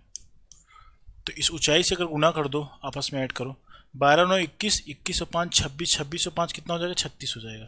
36 गुना 5 करोगे तो क्या हो जाएगा, ये 180 हो जाएगा, है ना। 180 से क्या हो गया, ये एक पार्ट आ गया जो कि कर्व सरफेस एरिया हो गया। अगर इसकी बात करो आधार का क्षेत्रफल कैसे निकलेगा, आधार क्या है, ऑब्वियस बात मैंने आपको बताया है, आपको अभी जस्ट मैंने बताया, आधार कुछ इस तरीके से बनेगा वास्तव में। ये 12 रहेगा, ये 9 रहेगा, और ये क्या है, 15 है। और ये अगर 90 अंश का कोण है मेरे भाई, मैंने आपको जस्ट कुछ देर पहले बताया था, किसी त्रिभुज में अगर ऊंचाई पता हो, जो यहाँ पे 9 दिखाई पड़ रहा है ऊंचाई है, किसी भी चीज़ में अगर परपेंडिकुलर चीज अगर इस तरीके से पड़ी हुई है ना, तो कुछ ही किसी आकृति में अगर इस तरीके से 90 अंश का कोई अगर यहाँ पे कोण बन रहा है, क्योंकि समकोण त्रिभुज मैंने बता दिया किस तरीके से है, तो ये जो पार्ट है ना, ये क्या होगा, इसकी ऊंचाई होगी। तो इसका जो क्षेत्रफल होता है 1/2 आधार गुणे ऊंचाई। इसका आधार क्या है, 12 है तो 12 लिख लिया, ऊंचाई कितना है, 9 है तो 9 लिख लिया। अब इनको अगर आपस में सॉल्व करोगे तो काटोगे क्या हो जाएगा, 2 छक्के 12, 6 9 जा कितना हो जाएगा, 54 सेंटीमीटर। तो इसके एक पार्ट का जो ये वाला जो पार्ट है, इसका जो क्षेत्रफल आ गया 54 आ गया, और जैसा पार्ट ये है और लास्ट वाला पार्ट वही ढक्कन है, ढक्कन से खुला, तो ढक्कन का एक ढक्कन का क्षेत्रफल निकाल के दुगुना कर दोगे तो आगे ऊपर और नीचे दोनों का क्षेत्रफल निकल जाएगा। ठीक है, तो हमें पता लग गया कि इसका जो 2 गुना करते हैं, 2 गुना, जस्ट पेन चेंज करते हैं जैसे आपको थोड़ा सा समझ में आएगा, 2 गुना करते हैं, एक का क्षेत्रफल कितना निकाला था 54, तो मल्टीप्लाई करोगे तो 108 आ जाएगा, है ना। अगर 108 में जो दूसरे वाले का क्षेत्रफल अगर ऐड कर दिया जाए, 180 प्लस 108 जब ऐड करोगे तो 288 आएगा, तो इसका जो वैल्यू कितना आ जाएगा, 288 आ जाएगा। 288 सीएम है तो सीएम स्क्वायर लगा लो, मीटर है तो मीटर स्क्वायर लगा लो, यूनिट से कोई फर्क नहीं पड़ता है, आप यूनिट जो क्वेश्चन में दिया रहेगा अपने हिसाब से यूज़ कर लेना। आई होप समझ में आ चुका है। तो ये चीज़ें मैंने आपको पहले क्वेश्चन में बहुत अच्छे से बताई थी, इसलिए यहाँ पे चीज़ों को डायरेक्टली सॉल्व करने पे फोकस किया गया है, और ये जो त्रिभुज था इसको पहचानने पे फोकस किया गया है, तो किस तरीके से इस फॉर्मूले को हम अप्लाई करके चीज़ों को सॉल्व करते हैं। ठीक है, आई होप चीज़ें समझ में आई होंगी। तो ऑप्शन नंबर क्या हो जाएगा इसका, ऑप्शन ये डी वाला सही है इसका, 288, तो ऑप्शन नंबर डी क्या हो जाएगा, इस क्वेश्चन का सही हो जाएगा। तो इस तरीके से वास्तव में इसका जो डायग्राम बनता कुछ इस तरीके से, ये 5 था, ये भी 5 था, और ये 9 था, ये 12 था, और ये 15 था। देख रहे हो, आप अपने पास अगर पेन पेपर लेके बैठे हो तो क्वेश्चन के डायग्राम बनाने की कोशिश करना, आपको सिमिलरिटी नज़र आ रही होगी, है ना। तो क्वेश्चन को सॉल्व करने का जो तरीका बताया वैसे सॉल्व करो, सारे क्वेश्चन हम 1 गो में सॉल्व कर पाएंगे।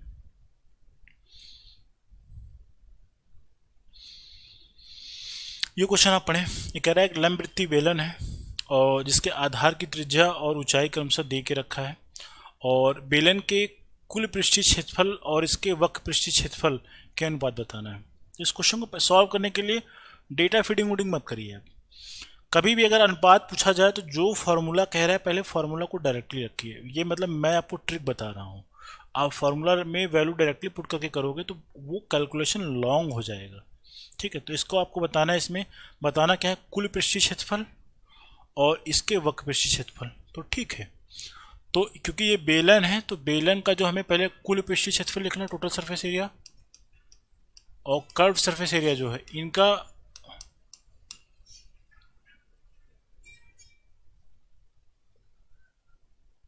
हेलो, हाँ सर, तो ठीक है। इस क्वेश्चन को देखे भैया, इसमें कह रहा है टोटल सरफेस एरिया, तो फार्मूला पता है हमें क्या है टोटल सरफेस एरिया, तो 2πr/h होता है कर्व सरफेस एरिया हो गया, plus 2πr, πr square plus πr square 2πr square होता है, और जो कर्व सरफेस एरिया होता है 2πrh होता है। ठीक है ना।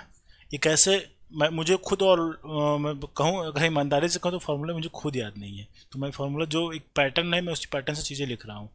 अब इसको थोड़ा सॉल्व कर लेते हैं। आपको अगर याद है तो आप एक ही लाइन में क्वेश्चन सॉल्व कर लोगे। तो 2πr अगर कॉमन ले लेता हूँ तो यहाँ पे बचेगा h प्लस r बच रहा है। नीचे क्या है 2πr और h होता है 2πr कैंसिल कर दो, तो बचेगा h plus r divided by h बचेगा। अब जो डेटा दिया है अब यूज़ करेंगे क्योंकि इससे ज़्यादा सरल नहीं हो पाएगा, इजी नहीं हो पाएगा। तो इसमें ऊंचाई दे के रखी है, आधार की त्रिज्या है 3.5 और ऊंचाई है 7.5। तो ऊंचाई की जगह पे 7.5 रखना है और आर की जगह पे 3.5 रखना है और 7.5 है। अब इसको आप सॉल्व करिए, क्वेश्चन सॉल्व हो जाएगा। जब इसको आप सॉल्व करोगे 7.5 और 3.5 जोड़ो कितना हो जाएगा, 8 3 11 हो जाएगा। 11 डिवाइडेड क्या हो जाएगा 7.5 को अगर 10 हटाओगे तो जीरो ऊपर बढ़ जाएगा, तो क्या आ जाएगा 110/75 आ गया। ठीक है, सब सॉल्व कर लो। इसको काटोगे 5 से तो 5 दूनी के 10, 5 दूनी के 10, 5 एकम 5 75, तो 22/15 आ गया। तो 22 से 15 तो और इससे ज़्यादा सिंप्लीफाई नहीं होगा, तो इसका आंसर 22:15 आ जाएगा। ये इसका क्या हो जाएगा, अनुपात हो जाएगा। तो एक अच्छा क्वेश्चन था। इसको करने का तरीका यह है कि आपको इस क्वेश्चन को पूरा डेटा रख के सॉल्व कभी मत करना, हमेशा परेशान होकर टाइम जाएगा और क्वेश्चन गलत होने के चांस बहुत ज़्यादा बन जाते हैं। इस क्वेश्चन को करने का मैंने ट्रिक क्या बताया है, अब लास्ट तक पहले सिंप्लीफाई करके ये फार्मूला जनरेट कर लेना, ये वाला, सिर्फ ये। उसके बाद डेटा रख के केवल जोड़ घटाना भाग करना है, बाकी कुछ नहीं है इस क्वेश्चन में। नेक्स्ट क्वेश्चन, ये क्वेश्चन पढ़ें। ये क्वेश्चन मैं कह सकता हूँ कि one of the best question है। इस क्वेश्चन पे बहुत से क्वेश्चन बनते हैं। मैं आपको ऐसा कॉन्सेप्ट बताऊंगा, दुनिया का इसमें कोई भी क्वेश्चन आएगा इस पैटर्न पे आएगा। बहुत अलग अलग वैरायटीज़ के परसेंटेज का क्वेश्चन है, लेकिन आपसे मेंसुरेशन में पूछा गया क्योंकि मेंसुरेशन के टर्म में पूछा गया है। कैसा है क्वेश्चन देखो, कभी भी ऐसा क्वेश्चन पूछा जाए तो सबसे पहले ध्यान दिया करो पूछा क्या जा रहा है। तो इसमें क्या पूछा जा रहा है, सबसे पहले ध्यान दो, आयतन है ये सबसे पहला टर्म, इसको आपको ये नोट करना, आयतन है। और दूसरी बात क्या ध्यान देना है कि किस चीज़ के बारे में पूछ रहा है, किस आकृति के बारे में पूछ रहा है। तो आप बोलोगे सर ये शंकु है। ठीक है, 2 बात पढ़ लिया है ना। 2 चीज़ें कर लें, आयतन है तो पहले आयतन का फार्मूला लिखो। देखो मैं कुछ और नहीं पढ़ रहा हूँ, आयतन का फार्मूला लिखोगे क्या होगा, 1/3πr²h। अब देखो मेरे भाई, कभी भी ऐसा क्वेश्चन है तो इसमें देखो कांस्टेंट चीज़ें क्या हैं। तो आप बोलोगे सर पाई और 3 एक ऐसी वैल्यू है जिसके संख्यात्मक मान फिक्स हैं, इसके वैल्यू में कोई परिवर्तन नहीं हो सकता। इसमें आर और एच ही ऐसी वैल्यू दिख रही है जिसमें कोई वैल्यू आर की रखेंगे, कोई वैल्यू एच की रखेंगे, हर अलग अलग वैल्यूज़ के लिए इसके अलग अलग मान आएंगे। इसलिए ये तो कांस्टेंट हो गया, इससे बात नहीं करेंगे। अब हम सिर्फ करेंगे r² पे और h पे बात करेंगे। अब क्वेश्चन में जो दिया है अब उस पर आते हैं। कह रहा है शंकु है, इसकी ऊंचाई और आधार में 100% की वृद्धि किया जाए तो इसके आयतन में क्या प्रभाव पड़ेगा। अब मेरे भाई चीज देखो, कह रहा है इसकी त्रिज्या में अगर 100% की वृद्धि कर दें, इसकी ऊंचाई में 100% की वृद्धि कर दें तो आयतन में क्या प्रभाव पड़ेगा। अब ध्यान से समझना, देखो यहाँ पे त्रिज्या के बारे में अगर बात करूँ तो त्रिज्या यहाँ पे 2 बार आ रहा है, इस तरीके से लिखोगे, और ऊंचाई यहाँ पे सिर्फ 1 बार आ रहा है। मैंने आपको जब प्रतिशत पढ़ाया था, शायद पढ़ाया है कि नहीं मुझे मैंने एक वीडियो बनाया था इसमें केवल परसेंटेज से क्वेश्चंस कराए थे, तो वहाँ पे मैंने कॉन्सेप्ट बताया था। अगर पता तो मैं आपको यहाँ पे बता देता हूँ। अगर प्रतिशत परिवर्तन निकालना है ना, प्रतिशत परिवर्तन निकालना है, ठीक है, तो कैसे निकालते हैं? अगर मैं कह रहा हूँ किसी भी आर्टिकल में अगर A% की वृद्धि कर दिया जाए या फिर B% की वृद्धि कर दिया जाए, और ये चीज़ कमी और वृद्धि के रूप में भी हो सकती है। जहाँ पे मैंने कमी लिखा है, वृद्धि लिखा, तो कमी भी हो सकती है। इसके लिए फॉर्मूला क्या होता है? ये होता है प्लस माइनस, मैं यूनिवर्सल फार्मूला लिख रहा हूँ, A plus minus A plus minus B plus minus A B बटे क्या हो जाएगा, 100 हो जाता है। ठीक है, ये फार्मूला आपको याद रखना है। और ये जान लो कि एग्ज़ाम में इस पे क्वेश्चन काफ़ी बने हैं, तो मान के चलो कि पेपर में क्वेश्चन आपका फिक्स रहता है कि ऐसे पैटर्न पेपर आता है। अगर इस पे नहीं आएगा तो फिर प्रतिशत पे क्वेश्चन बनाएगा, मगर बनाएगा तो क्वेश्चन इस पे ज़रूर आपको। ठीक है, अब देखो यहाँ पे प्लस लेना है जब वृद्धि वाला केस रहे, और नेगेटिव लेना है कब, जब कमी वाला केस रहे। ठीक है, कमी लेना है। ठीक, अब आते हैं क्वेश्चन। ये समझ में आ गया? आप समझ में आ गया? अब आते हैं क्वेश्चन पे। अगर देखो त्रिज्या को अगर मैं एक बार बढ़ाऊंगा, अगर मैं इसको 100% बढ़ाऊंगा, तो फॉर्मूले में ये 2 बार त्रिज्या आ रहा है, तो ये 2 बार बढ़ेगा। समझ में आया? ऐसा उसने नहीं बोला कि एक बार बढ़ा रहा हूँ, उसने बोला त्रिज्या में 100% की वृद्धि कर दिया हूँ। तो अगर फॉर्मूले में स्क्वायर दिया है तो उसको 2 बार बढ़ाना पड़ेगा। ऊंचाई अगर एक बार है तो ऊंचाई में एक बार 100 बढ़ेगा। अब इन तीनों 100 से कितना % की वृद्धि हुई है आपको वो बताना है। पहले इन दोनों को सॉल्व करके एक बनाओ। जब सॉल्व करोगे दोनों वृद्धि है तो प्लस ही प्लस लेना है, तो प्लस प्लस ले लो, सब plus plus plus plus A B, मतलब 100 इंटू 100 डिवाइडेड बाई 100। इन दोनों 100 का आराम से काट दो, 100 प्लस 100 प्लस 100 300 हो जाएगा। मतलब इन दोनों से 300% की वृद्धि हो चुका है। ये लास्ट में 100 और बचा है तो इसको भी उठा लो, इसको भी लिख लो। अब इन दोनों को कंबाइन करा जाए मेरे भाई, तो देखो क्या करोगे आप, 100 300 plus 100 plus 300 Guna 100 divided by 100 करोगे, ये 100 से 100 कट जाएगा। अब इनको अब आपस में ऐड करोगे, 300 प्लस 100 करोगे 400, 4 और 3 करोगे कितना, 700। तो मतलब ये जो वैल्यू आई 700 आ गई।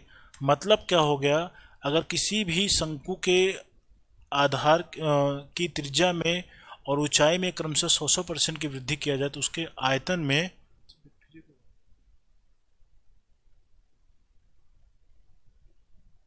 कहाँ से नंबर आ जाता है इन लोगों को।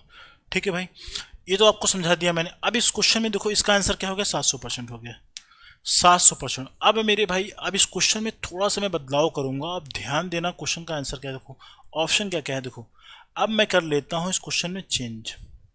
ठीक, अब मैं आपसे कह रहा हूं कि त्रिज्या में ही ऊंचाई को स्थिर रखते हुए, अगर मैं इसको स्थिर रखते हुए, हिंदी गलत लिखा है, स्थिर रखते हुए त्रिज्या में 100% की वृद्धि किया जाए, तो बताइए आयतन में क्या प्रभाव पड़ेगा। मैंने ऊंचाई स्थिर रखा है इस बार। जब ऐसा क्वेश्चन बन जाए तो 1/3 पाई आर स्क्वायर एच होता है। त्रिज्या 2 बार आया है तो 100 बार 2 बार बढ़ेगा, क्योंकि त्रिज्या में ही बढ़ोतरी कर रहा है। इन दोनों के हेल्प से जो निकल के आता है 300% वृद्धि आया था, मैंने अभी सॉल्व किया था। और ये ऊंचाई स्थिर है तो मतलब इसके वजह से कोई परिवर्तन नहीं होगा। तो इस बार आयतन में कितने % की वृद्धि हुई, 100% की। अब क्वेश्चन में आपसे ये कह दूं कि मैं त्रिज्या को स्थिर रखते हुए ऊंचाई में 100% की वृद्धि कर दूं, तो इसका आंसर कितना आएगा, सिर्फ 100 आएगा। अगर मैं कह रहा हूं मैं इस बार इसको जो आधा ये है इसको फिक्स कर दूं, ये स्थिर है, केवल ऊंचाई में मैं वृद्धि कर रहा हूं, इस बार वृद्धि या कमी कर रहा हूं, तो ऑब्वियस से बात जानते हैं एच एक बार आया है तो केवल वृद्धि 100% की होगी और किसी से कुछ घटेगा बढ़ेगा नहीं। तो इस 100% की क्या हो जाएगी, वृद्धि हो जाएगी। तो ऑप्शन आप देख लो, थोड़ा भी गलती करोगे चारों ऑप्शन मैंने मैच करा दिया। कुछ भी ऑप्शन निकालोगे आंसर मैच कर जाएगा। ठीक है, बहुत से लोग 2 बार ही निकाल के क्वेश्चन सॉल्व करते तो 300% इसका आंसर आता, लेकिन इसका आंसर कितना आएगा, 700% आएगा। ठीक है, बात समझ में आया? तो इस तरीके से क्वेश्चन करेंगे और ऐसे मैं अब उम्मीद करता हूँ इसमें किसी पैटर्न का क्वेश्चन आएगा आप सॉल्व कर पाएंगे। फॉर्मूला जरूर लिखना, फॉर्मूले में जो चीज़ बढ़ाई या घटाई जाए देख लेना कितनी बार आ रहा है। एक बार आएगा तो एक बार बढ़ाओगे, 2 बार आएगा तो 2 बार बढ़ाओगे, 3 बार आएगा तो 3 बार बढ़ाओगे। और जिस तरीके से मैंने आपको सिखाया है वैसे करोगे क्वेश्चन बहुत अच्छे से कर पाओगे आप। ये क्वेश्चन तो मैंने समझा दिया। ये क्वेश्चन पढ़े आप। कह रहा है कमरे की चार दीवारों की लंबाई कितना है, उसकी चौड़ाई। ठीक है, एक कमरा है, इसके चारों दीवारों का क्षेत्रफल क्या है। चार दीवार होते हैं कमरे में, चारों दीवारों का क्षेत्रफल देके रखा है 2640। उसकी लंबाई चौड़ाई से दुगनी है, उसकी ऊंचाई 11 मीटर है। तो छत का क्षेत्रफल बताना है। इस क्वेश्चन को करने के लिए आपको एक चीज़ ध्यान रखना पड़ेगा, बेसिक अंडरस्टैंडिंग ऑफ फॉर्मूला होना अति आवश्यक है। अब क्यों मैं बोल रहा हूँ आपसे समझना। अगर मान लो एक कमरा है, ठीक है, मान लो एक कमरा है आपका, ये इस तरीके से मान लो मैंने कमरा बना दिया, क्योंकि कमरा हमेशा अमूमन घनाभ की तरह होता है तो मैंने घनाभ ही बनाया है। ठीक है, ये घनाभ नुमा कमरा बना दिया। ये कमरा आपको दिखाई पड़ गया, एक कमरा है। इसमें पहली दीवार, ये दीवार, पीछे की दीवार, उसके और पीछे की दीवार, इन चारों दीवारों का जो क्षेत्रफल देके रखा है, और इसका ये जो हमें बताना है इस क्वेश्चन में, जो ऊपर का जो ये दीवार है, इसका ही हमें क्या निकालना है, क्षेत्रफल बताना। Just minute.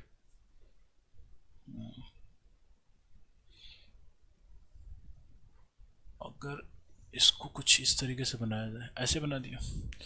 अगर मैं इसका अगर क्षेत्रफल, छत तो यही ऊपर वाला दिख रहा है, तो छत का अगर इसका क्षेत्रफल निकालना है, तो अगर मैं इसके संपूर्ण क्षेत्रफल लिखता हूं 2 times LB plus 2 times BH plus 2 times HL।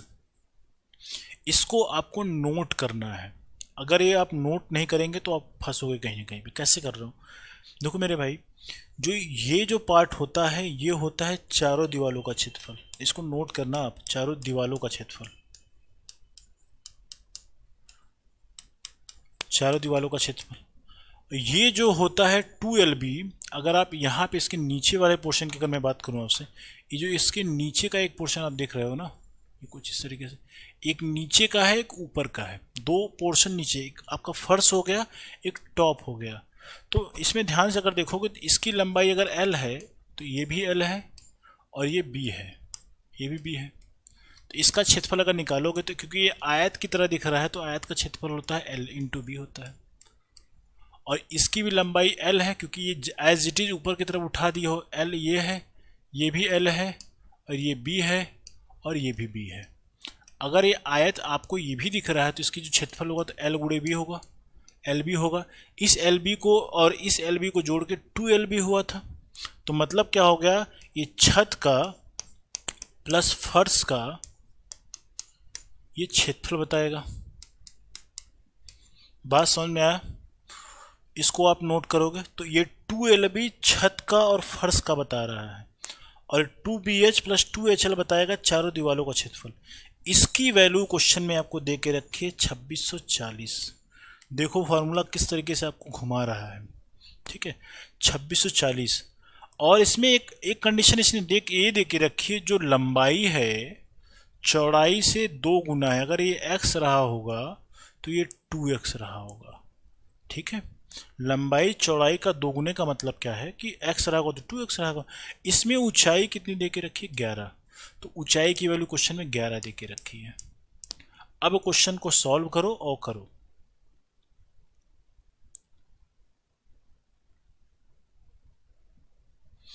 ठीक है, सॉल्व करते हैं। अगर आप इसको सॉल्व करो, अगर इस वाले डेटा को सॉल्व करो, जो डेटा हमें सब कुछ दिख रहा है, तो 2 टाइम्स BH और प्लस 2 टाइम्स HL की जो वैल्यू है 2640 के बराबर आ रही है। अगर यहाँ से 2 कॉमन लोगे भाई, तो ये BH प्लस HL आएगा, और ये 2630 से क्या करोगे आप, 40 को डिवाइड करोगे। जब काटोगे इसको तो क्या बचेगा, ये वैल्यू, ये बचेगा 1320 बचेगा, 1320 बचेगा। तो ये वैल्यू कितनी आ गई, 1320 आ गई। ठीक है, तो ये 1320, तो इसकी वैल्यू आ गई। अब यहाँ से हम क्या क्या डेटा रख सकते हैं, रखते हैं। तो BH की जो वैल्यू कितनी है, तो आप बोलोगे सर B की वैल्यू कितनी है, B की वैल्यू हमने x माना है तो इसको x रख लेते हैं। H की वैल्यू क्वेश्चन में देख रखा है 11, तो 11 से गुना करोगे तो 11x हो जाएगा, प्लस L की वैल्यू 2x माना है, तो 2x में अगर 11 से गुना करोगे तो 11 दूनी के 22x हो जाएगा, बराबर क्या हो जाएगा, 1320 हो जाएगा। अब देखो 22x प्लस 11x को ऐड करोगे 33x हो जाएगा।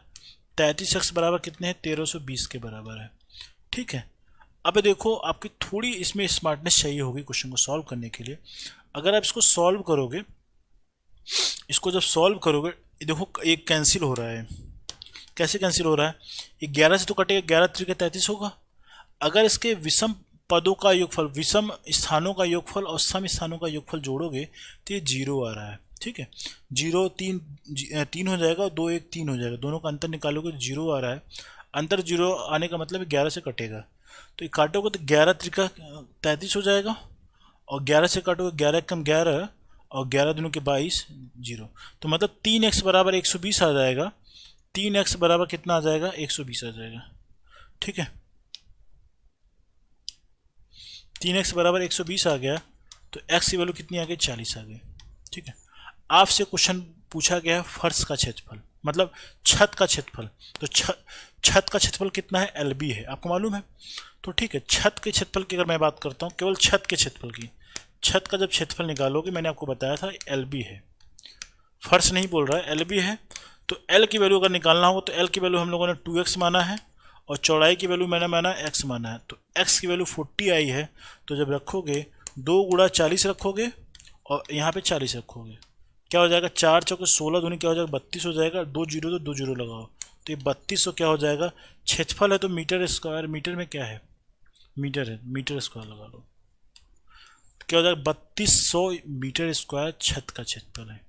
तो क्वेश्चन आपने देखा, क्वेश्चन मैंने किस तरीके से कराया है, आप समझ लीजिए कि फॉर्मूले की अंडरस्टैंडिंग होना इस सब क्वेश्चनों में बेहद आवश्यक है। बिना फॉर्मूले की अंडरस्टैंडिंग के आप क्वेश्चन नहीं कर पाएंगे, फॉर्मूला जानते हुए भी। बात समझ में आया, ये one of the best question है जो आपकी एक अंडरस्टैंडिंग को एक ज़बरदस्त तरीके से और भी अच्छा करेंगे। नेक्स्ट क्वेश्चन पढ़ें। ये कह रहा है गोले की त्रिज्या जिसको घन में घुरा जा सकता है। तो इस क्वेश्चन में अगर आप पढ़ पाएंगे तो कह रहा है एक घन है ना, एक घन है, इस तरीके से घन बनाता हूं मैं, और एक दूसरा घन यहां पे बना देता हूं, ये कुछ इस तरीके से घन बना दिया, ये घन बना दिया। ठीक, इस घन के अंदर एक सबसे बड़ा गोला डाला जाए, सबसे बड़ा गोला डाला जाने का मतलब क्या है, अगर आप इसको सॉल्व करोगे इसको, तो कुछ इस तरीके से गोला आएगा। ठीक है, ये गोला आपने बना दिया। ठीक, तो इसके अंदर जो गोला है कह रहा है कि अगर देखिए घन है, घन होने का मतलब प्रत्येक भुजा ये साथ साथ ही रहेगी, रहेगी कि नहीं रहेगी, तो बोलोगे हाँ सर, ये 7 है तो ये भी 7, ये भी 7, इसमें कोई दो राय नहीं होनी चाहिए, है ना। अगर हमें क्वेश्चन में क्या फाइंड आउट करना है, जो सबसे बड़ा वाला आपको गोला दिख रहा है उसका आयतन निकालना है, आयतन ही तो निकालना है। जब आयतन निकालने की बात कर रहे हो तो वहाँ पे हमें पता है गोले का जो आयतन होता है 4/3 पाई, ये सब तो क्या है, स्थिर है, r³ होता है, 4/3 पाई r³ होता है, हमें r की वैल्यू चाहिए होगी। देखो r की वैल्यू कैसे निकालोगे आप, क्योंकि अगर आप देखो यहाँ से यहाँ तक अगर इसको मिलाया जाए तो आप बोलोगे सर ये व्यास है, डायमीटर है, जो कि ये ऊपर जो इसका ये वाला जो आपको पार्ट दिख रहा है, ये ऊपर का जो पोर्शन दिख रहा है, जो ऊपर का पोर्शन दिख रहा है, ये क्या है, इसके ही भुजा के बराबर है। तो मतलब ये वैल्यू पूरी की पूरी 7 हो जाएगी, मतलब व्यास की वैल्यू कितनी आ गई, 7 आ गई।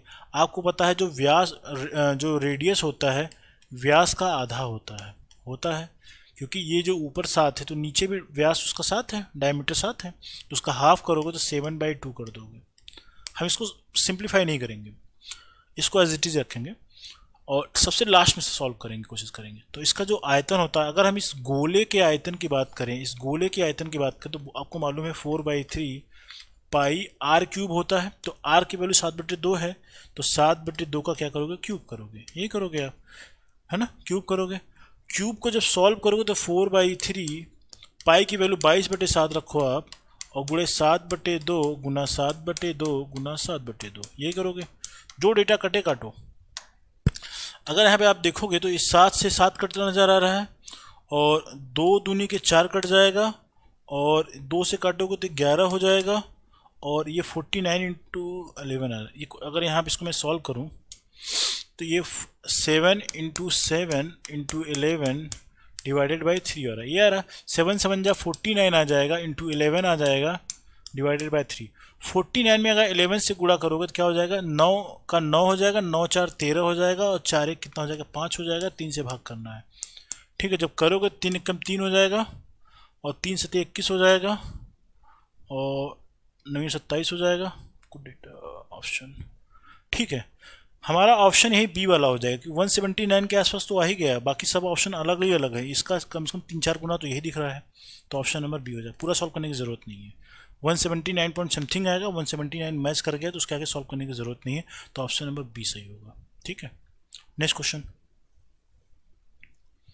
इस क्वेश्चन को पढ़ें, सॉल्व करें। कह रहा है ये क्वेश्चन पढ़ें।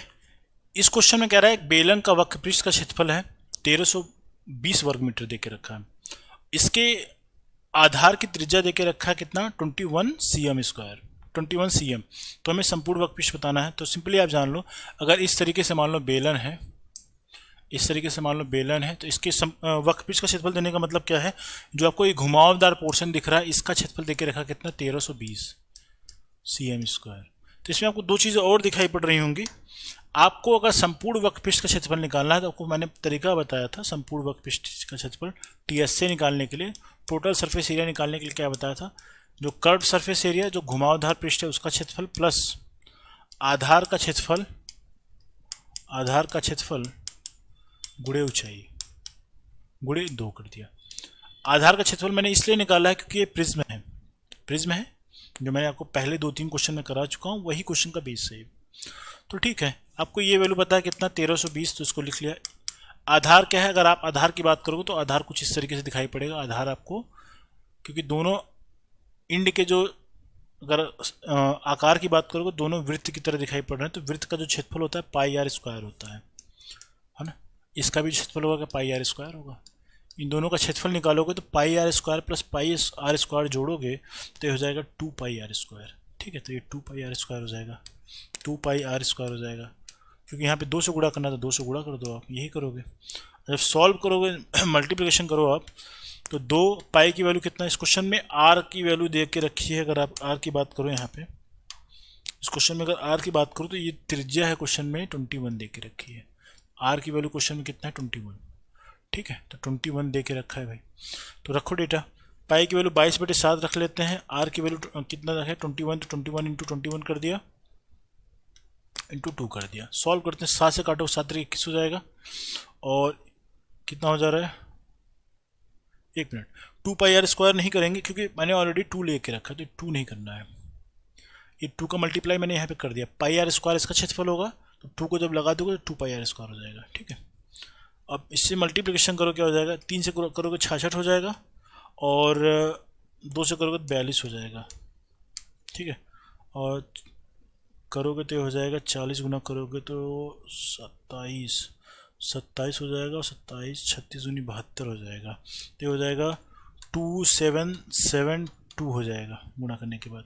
ठीक है ना, ये इस तरीके से आ गया। अब 1320 अगर जोड़ो कितना आता है, देखो भाई ये मल्टीप्लिकेशन सही है मेरे हिसाब से। अब क्या देखते हैं, चेक करते हैं। अगर इसको किया जाए तो ये 1320 प्लस 2772 को ऐड करो, 2 आ जाएगा, 7 2 9 हो जाएगा, 7 3 10 4 3, तो 4092 आता। देखते कोई ऑप्शन मैच करता है तो ठीक है, अदरवाइज चेक करना पड़ेगा। तो ऑप्शन में हाँ पहला ही ऑप्शन है आपका सही है, तो 4092 सेंटीमीटर वर्ग सेंटीमीटर इसका आंसर हो जाएगा। ठीक है, तो इस तरीके से क्वेश्चंस करते हैं। बेसिक अंडरस्टैंडिंग के ऊपर क्वेश्चन था, आपके संपूर्ण वक्रपृष्ठ के क्षेत्रफल को किस तरीके से फाइंड आउट करते हैं उसका ये बेस पे क्वेश्चन था ये। नेक्स्ट क्वेश्चन भाई, ये क्वेश्चन देखिए, ये क्वेश्चन बहुत अच्छा क्वेश्चन है, मज़ेदार क्वेश्चन है। अगर इस क्वेश्चन में अगर देखोगे एक बड़ा सा गोला है, पढ़िए इस क्वेश्चन को, पहले करने की कोशिश करिएगा क्वेश्चन को खुद से पहले। मैं इसमें एक ऐसा कॉन्सेप्ट बताऊंगा क्वेश्चन को आप विदिन 10 to 20 सेकंड कर पाएंगे। कह रहा है एक गोला है, इस तरीके से गोला मैंने बना दिया। कह रहा है इसको पिघला के 3 गोले बनाए गए हैं। ठीक है, 3 अलग अलग गोले बनाए गए, एक गोला ये बना है, एक गोला कुछ इस तरीके से बना है, एक गोला मान लो ऐसे बना है। ठीक, तो इस तरीके से पिघलाया गया है। तो मैंने आपको बताया था कि कभी किसी गोले को पिघलाया जाए, किसी भी आकृति को पिघला के कोई और आकृति बनाई जाए, जो पिघलाई गई आकृति है उसका क्षेत्र, उसका आयतन और जिससे पिघला के बनाया गया उसका आयतन आपस में बराबर होगा। अगर कंडीशन ये है कि धातु बराबर, पूरी की पूरी धातु यूज किया जाए, पहले के धातु को पूरा पिघला के जो बाकी की जो आकृति बनाई जा रही है वो धातुओं के जो है उन, अगर पूरे धातु को यूज करके बनाया जा रहा है तो उनके आयतन आपस में बराबर होंगे। ठीक है, पहले वाले की त्रिज्या दे के रखा है 3 सेंटीमीटर, और दूसरे वाले की त्रिज्या दे के रखा है 4 सेंटीमीटर, और इसकी त्रिज्या हमें पता नहीं तो उसको कैपिटल आर मान लेते हैं। ठीक है, यही कर सकते हैं। और इस बड़े वाले की त्रिज्या कितनी दे के रखी, 6 सेंटीमीटर। ठीक है, मैंने आपको बता दिया कॉन्सेप्ट कि आयतन बराबर होते हैं। तो अब देखो क्या कर लेते हैं, पहले क्वेश्चन को मैं आपको जनरल वे में बताऊंगा। अगर मान लो, अगर ये क्वेश्चन मान लो जनरली, इस चीज़ को नोट कर लेना। अगर मान लो एक इस तरीके से गोला था, मान लो इसकी त्रिज्या r थी, इसको पिघला के 3 गोले बनाएंगे जिसकी त्रिज्या r1 है प्लस r2 है, और मान लो एक तीसरा था r3। क्वेश्चन में 3 है तो मैं 3 लेके बनाऊंगा, 3 है। तो हमें, अगर मैं क्वेश्चन कह देता हूँ कि अगर इनमें संबंध निकाला जाए तो क्वेश्चन कैसे करेंगे, तो आपको सिंपली पता है आयतन बराबर होंगे। तो इसका जो आयतन लिखोगे 4/3 पाई r क्यूब लिखोगे। इसका क्षेत्रफल निकालोगे क्या हो जाएगा, आयतन निकालोगे 4/3 पाई r क्यूब होगा। इसका है 4/3 पाई r क्यूब होगा। r2 है तो r2 लगा लो, r1 है तो r1 लगा लो। ये 4/3 पाई r3 क्यूब हो जाएगा। ठीक, इस तरीके से देखोगे। एक चीज़ अगर आप यहाँ पे देख पाएंगे ना, तो यहाँ पे 4/3 पाई यहाँ पे भी दिख रहा है आपको, 4/3 पाई आपको यहाँ पे भी दिख रहा है, 4/3 पाई आपको यहाँ पे भी दिख रहा है, 4/3 पाई आपको यहाँ पे भी दिख रहा है। मतलब अगर हम कॉमन ले लेंगे तो तीनों चीज़ें हैं कैंसिल आउट हो जाएंगी आपस में। तो क्या रिलेशन बनेगा, r क्यूब बराबर क्या हो जाएगा, r1 का क्यूब प्लस r2 का क्यूब प्लस r3 का क्यूब। अगर और गोले बनाए जाएंगे तो r4 भी आप लगा सकते थे। ठीक है, ये तो फार्मूला बन गया। अब देखो डेटा फीडिंग करके आंसर कितने कम समय में निकल जाता है, आपको अगर कॉन्सेप्ट पता है। अब देखिए भाई, अब मैं आपको क्वेश्चन करके दिखाता हूँ। कह रहा है एक बड़ा गोला है, कैपिटल स्मॉल r की वैल्यू क्वेश्चन इसमें 6 दे के रखा है, 6 दे के रखा। अगर यहीं पे डेटा चाहे तो फिट कर सकता है, अगर यहीं सॉल्व करते हैं। ठीक है, देखो तो क्या हो जाएगा, r क्यूब का मतलब हो जाएगा 6 का क्यूब करोगे, प्लस दूसरे वाले का, इसकी त्रिज्या है 3 तो 3 का क्यूब करोगे, इसकी त्रिज्या कितना है 4 तो 4 का क्यूब करोगे, इसकी त्रिज्या पता नहीं भाई तो इसको r मान लो। देखो ठीक, चाहो तो r3 भी मान सकते हो, तुम्हारी इच्छा है। तो ठीक है, इसका जब वर्क क्यूब करोगे 216 आएगा, 6 का क्यूब करने के बाद 216 आ जाएगा, 3 का क्यूब करोगे 27 आ जाएगा, 4 का क्यूब करोगे 64 आ जाएगा। ये r क्यूब है। इन दोनों को अगर आपस में जोड़ रहे हो तो 91 आ रहा है, बराबर कितना है 216 आ गया, और प्लस r3 क्यूब आ गया।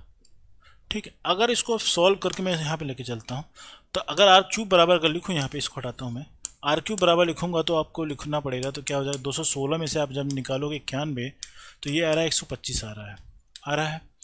तो r क्यूब बराबर हम क्या लिख सकते हैं, ये लिख सकते हैं 125 को लिख सकते हैं 5 का क्यूब लिख सकते हैं, है ना, लिख सकते हैं।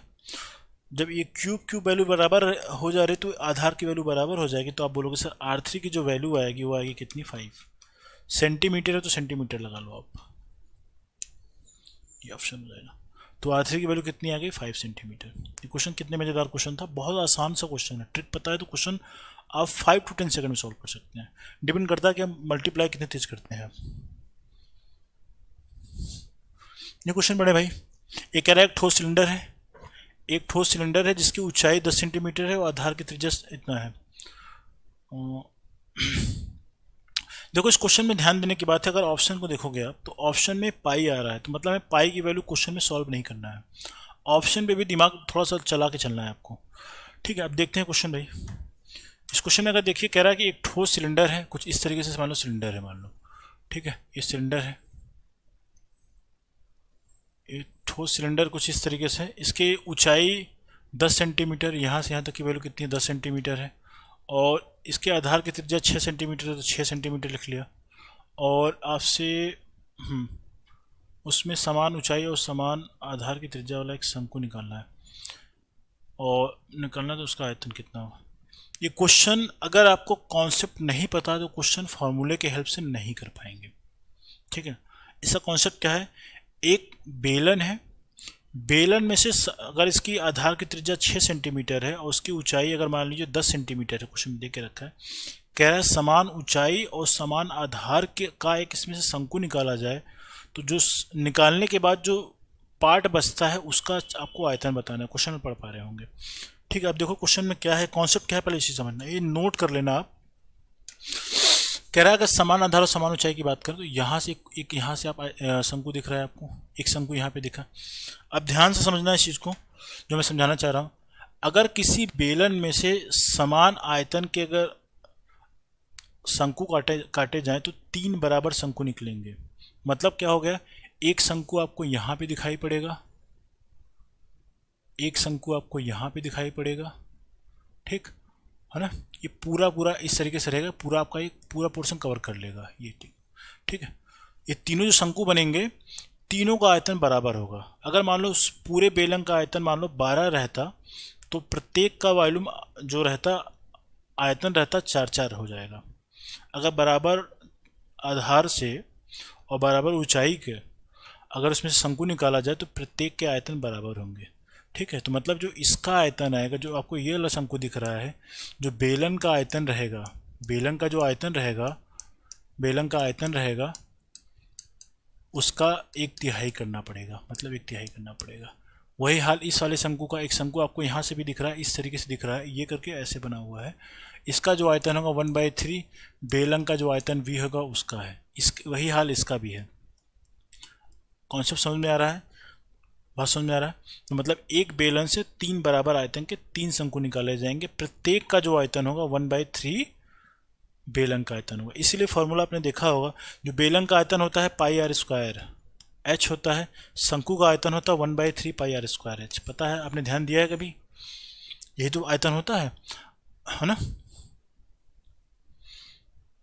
ठीक है, यही तो होता है, यही कॉन्सेप्ट है फॉर्मूला बनाने का। अब लिखते हैं क्वेश्चन सॉल्व।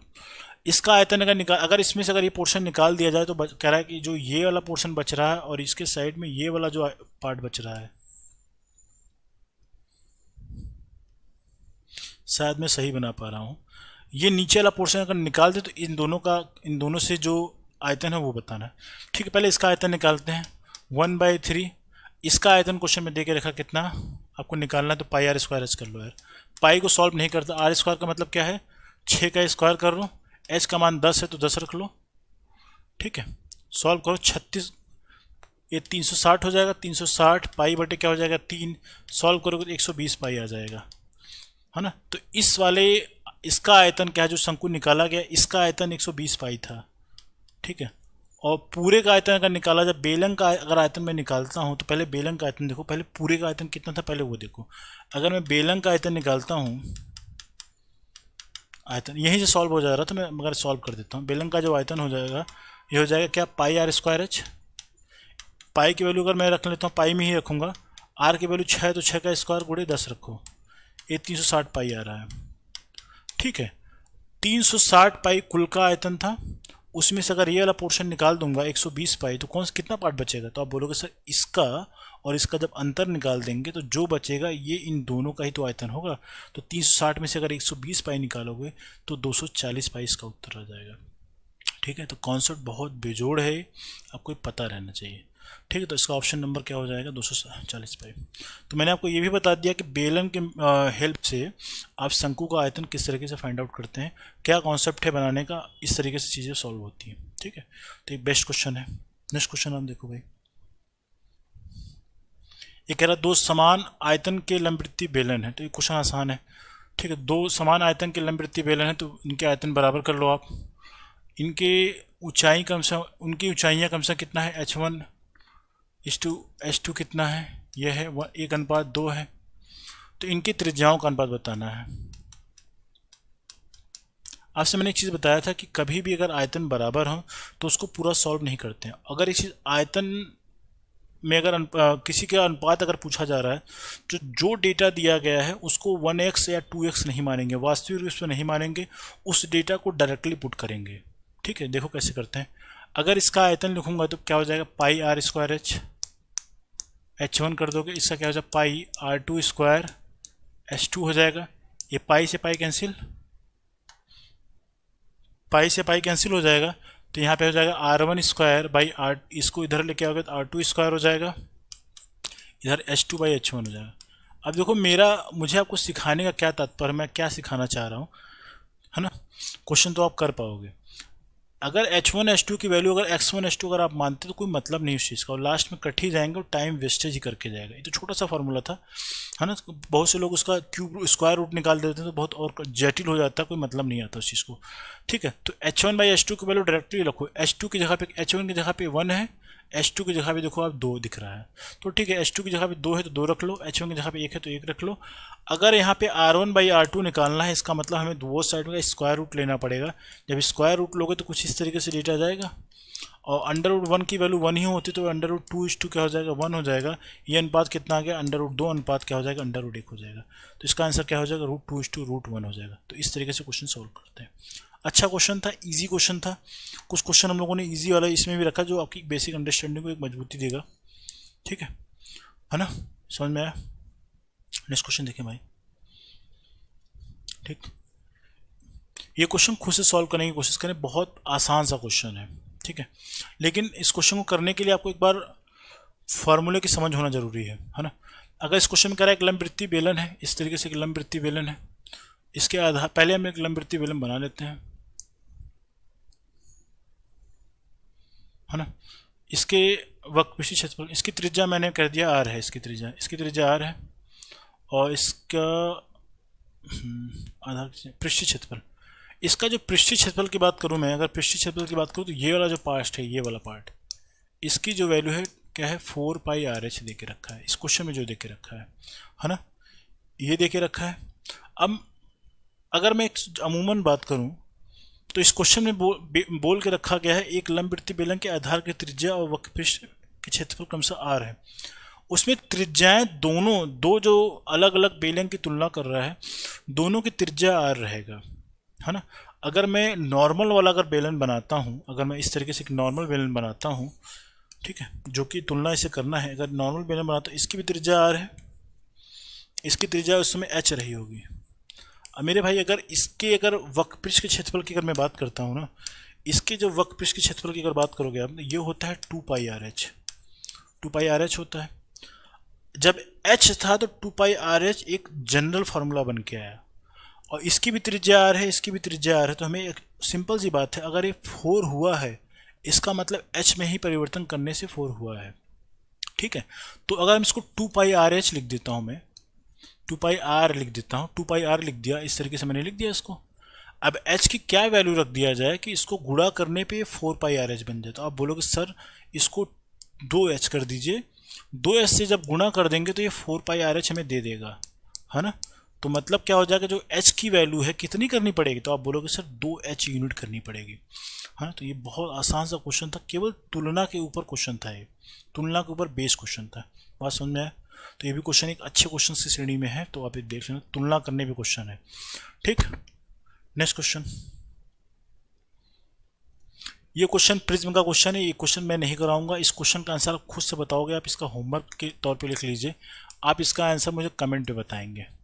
ये प्रिज्म है, प्रिज्म का मैं 3 क्वेश्चन ऑलरेडी करवा चुका हूँ इस वाले सेशन में। तो ये क्वेश्चन आप खुद से करेंगे, फॉर्मूला लगा के क्वेश्चन सॉल्व करेंगे, इसका जो भी आंसर आएगा आप बताएंगे, जिसका नहीं आएगा वो बताएगा, अगर जरूरत पड़ी तो इसका वीडियो फिर से बनाया जाएगा।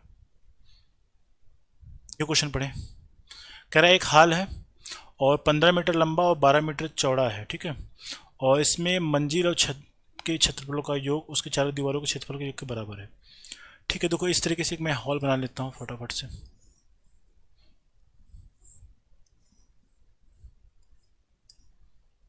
एक हॉल है, और इस क्वेश्चन में अगर हॉल बना लिया है तो आपको पता है एक पोर्शन इसका ये वाला पोर्शन रहेगा, ये जो छत का पोर्शन है, और नीचे का आपको ये बनेगा, ये नीचे ये क्या है, ये इसके फर्श का क्षेत्रफल बनेगा। दो पोर्शन अलग ऊपर नीचे दिख रहा है, बाकी जो बच रहा है चारों दीवारों का क्षेत्रफल।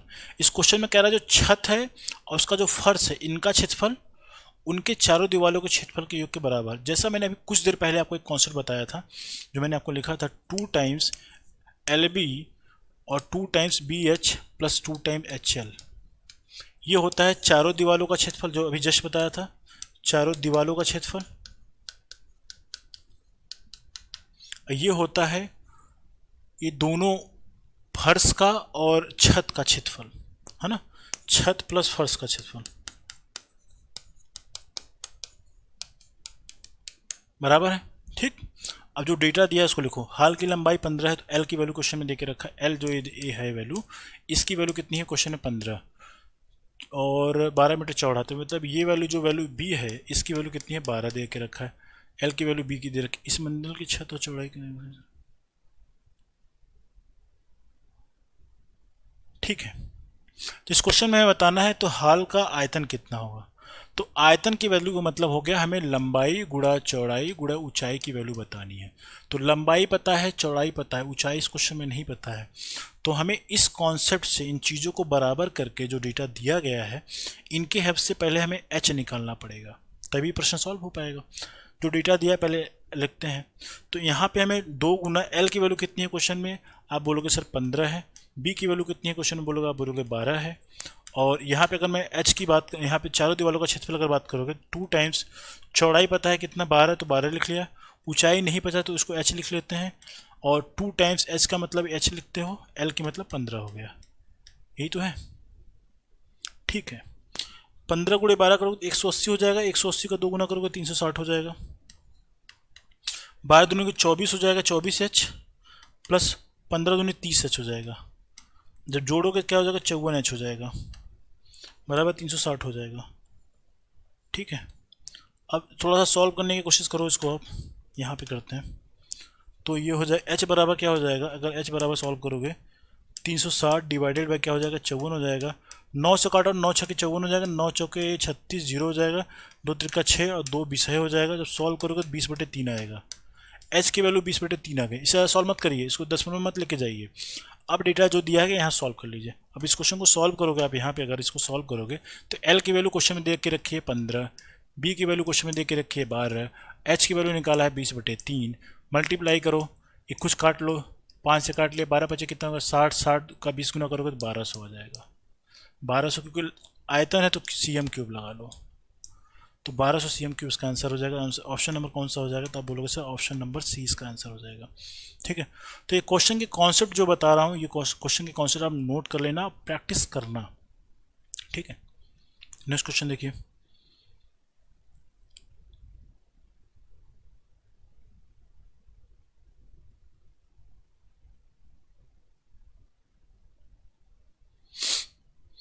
ये क्वेश्चन आई थिंक मैंने करवाया है अभी, और ये इस क्वेश्चन का थोड़ा सा चेंजेस करके चीज़ें करी गई हैं, तो इस क्वेश्चन को आप खुद से करना। ठीक है, अगर इसमें कोई डाउट आएगा तो बता दूंगा, क्योंकि सेम आधार और त्रिज्या पे मैंने 1-2 क्वेश्चन करा दिए हैं। ये क्वेश्चन पढ़ें, और ये क्वेश्चन अच्छा क्वेश्चन है। इस क्वेश्चन को अगर आपने कर लिया तो समझे कि आपको बहुत सारी चीज़ें समझ में आ रही हैं। मगर क्योंकि सारे क्वेश्चन मैंने अलग अलग लिया है, तो मतलब एक कॉन्सेप्ट पे नहीं, सारी चीज़ सब कुछ अलग अलग है, सारे अलग अलग कॉन्सेप्ट हैं। इस क्वेश्चन में पढ़ोगे आप तो कह रहा है एक कटोरा है। ठीक है, तो कटोरे का मतलब कुछ इस तरीके से बनेगा कटोरा। ये कटोरा हो गया आपका, ये कटोरा इस तरीके से। ठीक, कटोरा है। तो कटोरे में क्या होता है, दो, अगर इस कटोरे में क्वेश्चन कह रहा है कि इस कटोरे में अगर देखा जाए तो कटोरे को पेंट किया जाना है, और पूरी तरीके से पेंट किया जाना है। तो आप कहोगे सर पेंट करने में 2 चीज़ें रहेंगी, एक बाहर का जो घुमावदार वाला पोर्शन है, एक वो पोर्शन रहेगा, वो अंदर जो रहता है, आप बाहर पेंट करोगे तो अंदर भी तो पेंट करोगे, तो अंदर का भी एक घुमावदार पोर्शन दिखेगा। और लास्ट में क्या बचेगा, अगर आप इसकी अनुमान लगाओगे तो इसमें अगर देखोगे तो ये वाला जो पोर्शन दिख रहा है, ये वाला पोर्शन, ये बाहर का जो मोटा वाला हिस्सा होता है, ये होता है इसकी मोटाई, जो ऊपर की जो परत होती है, रिंग टाइप की होती है ना, उसका। इन तीनों का क्षेत्रफल अगर निकाल के अगर आपस में जोड़ दें तो पहले हमें कुल क्षेत्रफल पता लग जाएगा कि कितना क्षेत्रफल पेंट करना है। अगर हमें पूरा कितना पेंट करवाना है वो पता लग गया, उसमें रेट से गुणा कर दोगे तो पता लग जाएगा कितना पैसा लगा पेंट करवाने में, वो तो पता लगेगा। तो करो क्या, पहले आप, अगर मैं कहता हूँ इसको, अगर नॉर्मली अगर मैं बात करूँ इसमें, इसकी त्रिज्या, बड़े वाले की त्रिज्या सेंटर से हम कैपिटल आर मान लेते हैं, और छोटे वाले की त्रिज्या, अगर मैं इसको पेन चेंज कर लेता हूँ, इसकी त्रिज्या, जो छोटे वाले की त्रिज्या हम स्मॉल आर मान लेते हैं। ठीक है, और देखो अगर मोटाई की बात करोगे तो जो टी हो गई, इसकी जो मोटाई होगी कितना होगा, जो टी थिकनेस होती है कैपिटल आर में से अगर स्मॉल आर निकाल दोगे, कभी भी क्वेश्चन में आपसे पूछ देता है कटोरा कितना मोटा है, तो बाहर वाले त्रिज्या से छोटे वाले त्रिज्या को माइनस कर देना, आंसर निकल जाता है। ठीक, तो कह रहा है कटोरे का व्यास, जो बड़ा वाला जो पोर्शन आपको ये दिख रहा है, इसका जो व्यास है क्वेश्चन में देके रखा है कितना, 10 देके रखा है, तो इसका मतलब त्रिज्या जो होगी इसकी आधी होगी, ये 5 हो जाएगा। ठीक है, इसमें जो छोटा वाला हिस्सा है, इसमें कह रहा है 1 सेंटीमीटर बाहरी व्यास है, तो 1 सेंटीमीटर का मतलब हो गया, इधर से भी 1 सेंटीमीटर आप पकड़ोगे, इधर से भी 1 सेंटीमीटर पकड़ोगे, तो 2 सेंटीमीटर घट जाएगा, तो 10 में से अगर 2 निकालोगे तो 8 बचेगा। तो ये छोटा वाला पोर्शन यहाँ से लेकर 8 है, तो इसकी त्रिज्या कितनी हो जाएगी, आप बोलोगे सर 4 हो जाएगी। तो कैपिटल आर की वैल्यू क्वेश्चन में कितना है, 5 है, स्मॉल आर की वैल्यू क्वेश्चन में कितना है, 4 है। ठीक है, डेटा क्लियर। अब रख के सॉल्व करते हैं। अगर अब इसके में संपूर्ण पृष्ठ का क्षेत्रफल अगर निकाल लें जो रेट दिया है तो हमें प्रिंटिंग कराने की लागत पता लग जाएगी।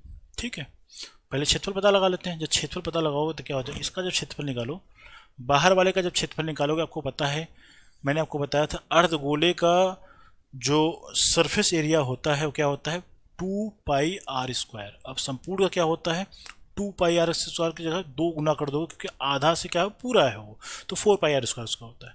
तो क्या हो जाएगा, बड़े वाले के लिए 2πr² कैपिटल आर रखा है। इस छोटे वाले पोर्शन की बात कर लो, अगर इससे अगर बनाओगे गोला इस कटोरा तो इस तरीके से बनेगा। इसका क्षेत्रफल क्या होगा 2πr कर लो। ठीक है, प्लस अब देखो अगर इसका क्षेत्रफल निकालना है मेरे भाई, इस वाले का ये रिंग का अगर निकालना है तो बहुत ध्यान से देखना, दोबारा कभी भूल नहीं पाओगे आप। अगर रिंग का क्षेत्रफल निकालना है, अगर आपसे बोल रहा हूँ इस रिंग का क्षेत्रफल यहाँ से लेकर त्रिज्या कैपिटल आर है और यहाँ से लेकर स्मॉल आर है। मैंने आपको बताया कि ये कटोरे में अगर ऊपर का पोर्शन देखो एक वृत्त की तरह होता है। ठीक है, तो ये बड़े वाले का क्षेत्रफल पूरे का निकाल के छोटे वाले का क्षेत्रफल जब माइनस कर दोगे तो आपको यही तो पोर्शन बचेगा जो कि ये रिंग का क्षेत्रफल पता लगेगा बोलोगे बिल्कुल लगेगा। तो इस रिंग का जब क्षेत्रफल निकाला जाएगा तो आप बोलोगे सर वृत्त पहले वाले वृत्त का क्षेत्रफल निकाल लीजिए πr² माइनस स्मॉल πr², है ना, ये रिंग का क्षेत्रफल हो जाएगा। ठीक, वृत्त का क्षेत्रफल बड़े वाले वृत्त का क्षेत्रफल माने छोटे वाले वृत्त का क्षेत्रफल। तो ठीक है, सॉल्व करो πr² माइनस πr²। ठीक है, वैल्यूज रखने से पहले 2π पाई कॉमन लिया जा सकता है, आर की वैल्यू रखना है ना। ठीक है, सॉल्व करते हैं। जब यहाँ पे पाई की वैल्यू कितनी है, पाई की वैल्यू 22 डिवाइडेड, पाई में वैल्यू नहीं है तो पाई रखना पड़ेगा। 22/4, आर की वैल्यू कितनी है, आर की वैल्यू है 5, तो 5 का स्क्वायर करोगे तो 25 हो जाएगा और प्लस 2 गुणे इसको 2π कॉमन ले लेते हैं, ज़्यादा आसान रहेगा ये। ठीक है ना, 2π यहाँ से कॉमन लोगे तो फॉर्मूला क्या बन जाएगा r² प्लस r², यहाँ से पाई कॉमन लो तो क्या हो जाएगा r² माइनस r²। ठीक है, इसको नेक्स्ट पेज में लेके जाना पड़ेगा क्योंकि यहाँ पे सॉल्व नहीं होता नजर आ रहा है। अच्छा, ये दूसरे पेज में दूसरा कुछ आ रहा है। ठीक है, यहीं पे करते हैं फिर हटाएंगे इसको। ठीक है, तो यहाँ पे देखो 2π कॉमन लिया था, आर की वैल्यू कैपिटल आर की वैल्यू कितनी थी 5 थी, 5 का स्क्वायर करोगे, इसमें आर की वैल्यू 4 थी तो 4 का स्क्वायर कर दो आप, प्लस पाई कर दो। आर का स्क्वायर करने का मतलब क्या हो जाएगा 5 का स्क्वायर माइनस क्या करोगे 4 का स्क्वायर करोगे, यही डेटा है ना। ठीक है, सॉल्व करते हैं। 25 से 16 करोगे क्या हो जाएगा, 25 16 करो ये हो जाएगा 41। ठीक है, 2 गुणे 22/7 कर लो आप, प्लस है ना तो प्लस करो इसको, पाई के मान 22/7 रखो, 25 में से अगर 16 घटाओगे तो 9 हो जाएगा। ठीक है, 25 में से अगर 16 घटाओगे तो 9 बचेगा। अब इसको सॉल्व करते हैं, सही लिखा है ना, 25 और 16 बचेगा ना। ठीक है, और यहाँ से अगर कॉमन लिया जाए तो 22 हो जाएगा, 22 कॉमन ले लेते हैं तो क्या बचेगा, ये 2 प्लस 9/7 आ जाएगा। इस तरीके से चीज़ें आ जाएंगे। सॉल्व करोगे तो क्या हो जाएगा 91 बटे क्या हो जाएगा 7 हो जाएगा, गुणे 22 हो जाएगा। ठीक है, तो ये तो आपका आ गया क्या, ये आ गया जितने पृष्ठ में हमें क्षेत्रफल कराना है, प्रिंटिंग करवाना है। ठीक है, एक चीज़ आप ये जानो, आपको अगर कुल रेट कुल पैसा कितना लगा है ना, कॉस्टिंग कितनी आई इस क्वेश्चन में अगर देखो, पेंटिंग कराने की अगर लागत निकालना है, पेंटिंग कराने की अगर लागत निकालना है तो लागत की वैल्यू जो होगी ना, जिस रेट से पेंटिंग कराना है और जितने क्षेत्रफल में पेंटिंग कराना है वो, है ना, तो दर में अगर क्षेत्रफल से मल्टीप्लाई कर दो जितने क्षेत्रफल में पेंटिंग कराना है तो हम कुल लागत कितना है पेंटिंग कराने में वो पता लगा लाएंगे। तो इस क्वेश्चन में अगर आगे की पार्ट में देखो, तो ये तो क्षेत्रफल आया था, तो अगर हमें लागत पता लगाना है, लागत पता लगाना है तो क्या करोगे, दर गुणा क्या कर दोगे, दर गुणा क्षेत्रफल करोगे। दर की वैल्यू क्वेश्चन में कितनी देख करके 0.0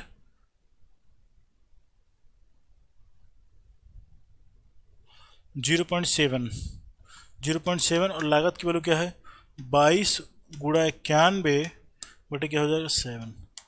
ठीक है, इस 7 से काटोगे 0.1 हो जाएगा, तो 0.1 इंटू 22 इंटू 91। ठीक है, तो ये मल्टीप्लाई करोगे तो क्या हो जाएगा 1900।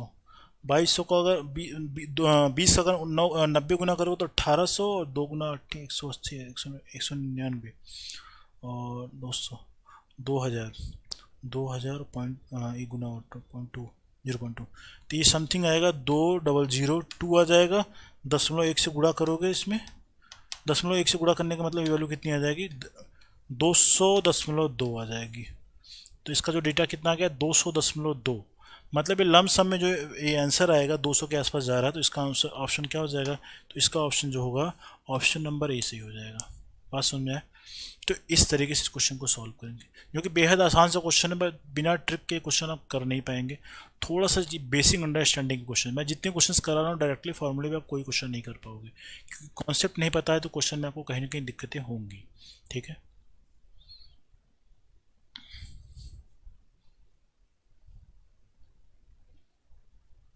आज का ये लास्ट क्वेश्चन रहेगा, और अगर ज़रूरत पड़ी तो इसमें मैं कुछ और जो क्वेश्चन बच रहे होंगे तो वो मैं कराऊंगा। ठीक है, इस क्वेश्चन में पढ़िए, ये कह रहा है, ये क्वेश्चन पढ़ने से पहले एक मैं आपको एक चीज़ बताऊंगा। आपने बचपन में कहानी पढ़ी होगी कि एक कौवा रहता है, एक घड़े में पत्थर डालता है, वो पानी ऊपर आ जाता है और पानी पी के उड़ जाता है। ये कॉन्सेप्ट क्या होता है, कभी भी किसी आप घड़े में या फिर किसी भी पात्र में अगर पत्थर डालते हैं तो पानी ऊपर क्यों उठता है, जितना उस पत्थर का आयतन रहता है पानी उतना ही ऊपर उठता है। ठीक है, उतना ही ऊपर उठेगा, ये कॉन्सेप्ट रहता है। मतलब जो पानी उठने का जो आयतन है और जो पत्थर डाला गया है उसका आयतन है आपस में बराबर होगा। ये कॉन्सेप्ट याद रखो। अब क्वेश्चन देखिए, कह रहा है एक बेलनाकार पात्र है, इस तरीके से पात्र है भाई, ब्लैक पे ब्लैक ब्लैक चला रहा हूं, इस तरीके से पात्र है।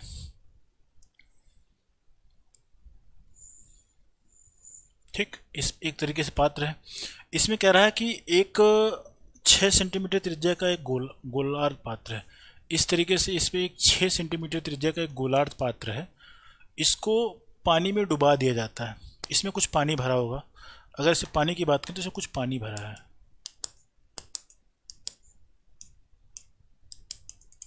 कुछ पानी है, कुछ इस तरीके से पानी होगा। ठीक है, इससे पानी है। अगर इसमें एक गोलार्ध अगर डाल दो, इसमें गोला अगर जब पूरा तरह डुबा दोगे इस गोले को, 6 सेंटीमीटर त्रिज्या वाला अगर इस गोले को जब डालोगे तो पानी का लेवल उठेगा। मान लो पानी लेवल यहाँ से उठना स्टार्ट हुआ है ना, यहाँ से उठना स्टार्ट हुआ है और यहाँ तक उठ के गया है। ठीक है, उठने में इसकी मान लो ऊंचाई यहाँ से लेके ऊंचाई मान लो h थी।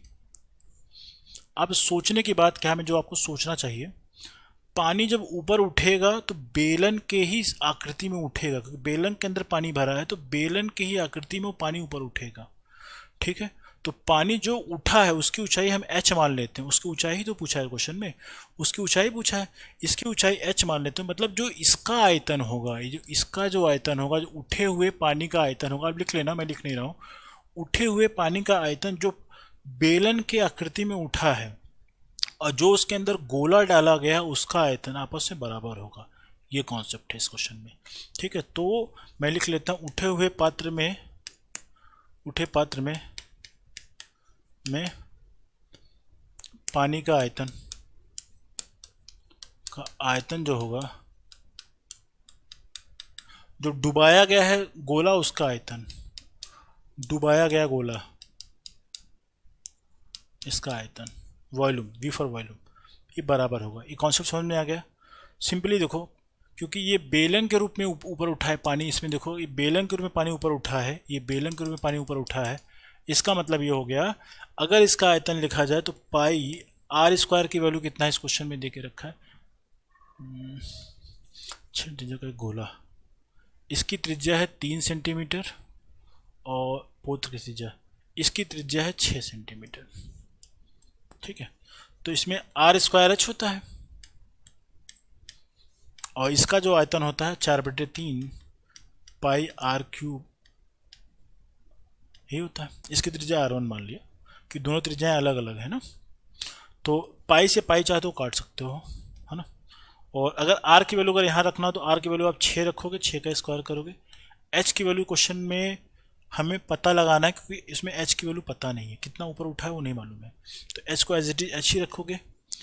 और 4/3 पाई की वैल्यू, आर की वैल्यू कितनी है इस क्वेश्चन में, आर की वैल्यू क्वेश्चन में क्या है 3 सेंटीमीटर, क्या बोला का, हाँ 3 सेंटीमीटर, 3 रखो, 3 का क्यूब करने का मतलब 3×3 = 27 करोगे, यही करोगे। सॉल्व करो, 3 से एक 3 काट दो, 4×3 = 12, 12×3 कितना हो जाएगा 36, 3×9 = 36 हो जाएगा, ठीक है। तो 36 आ गया, तो मतलब 36H = 36 आ जाएगा। तो H की जो वैल्यू निकालो क्या हो जाएगा 36/36 आ गया, क्योंकि डेटा सेंटीमीटर में दिया गया है तो 1 सेंटीमीटर आ जाएगा, ठीक है। तो क्वेश्चन बहुत अच्छा था। तो इस पात्र में जब हम एक इस तरीके का पात्र है उसमें हम 3 सेंटीमीटर का एक गोला डालते हैं तो पानी कितना ऊपर उठेगा, तो बोलोगे सर पानी 1 सेंटीमीटर ऊंचाई तक उठेगा, ठीक है। तो एच की वैल्यू कितनी आ गई 1 सेंटीमीटर, समझ में आ गया। तो ये इसका आंसर हो गया, ठीक ठीक।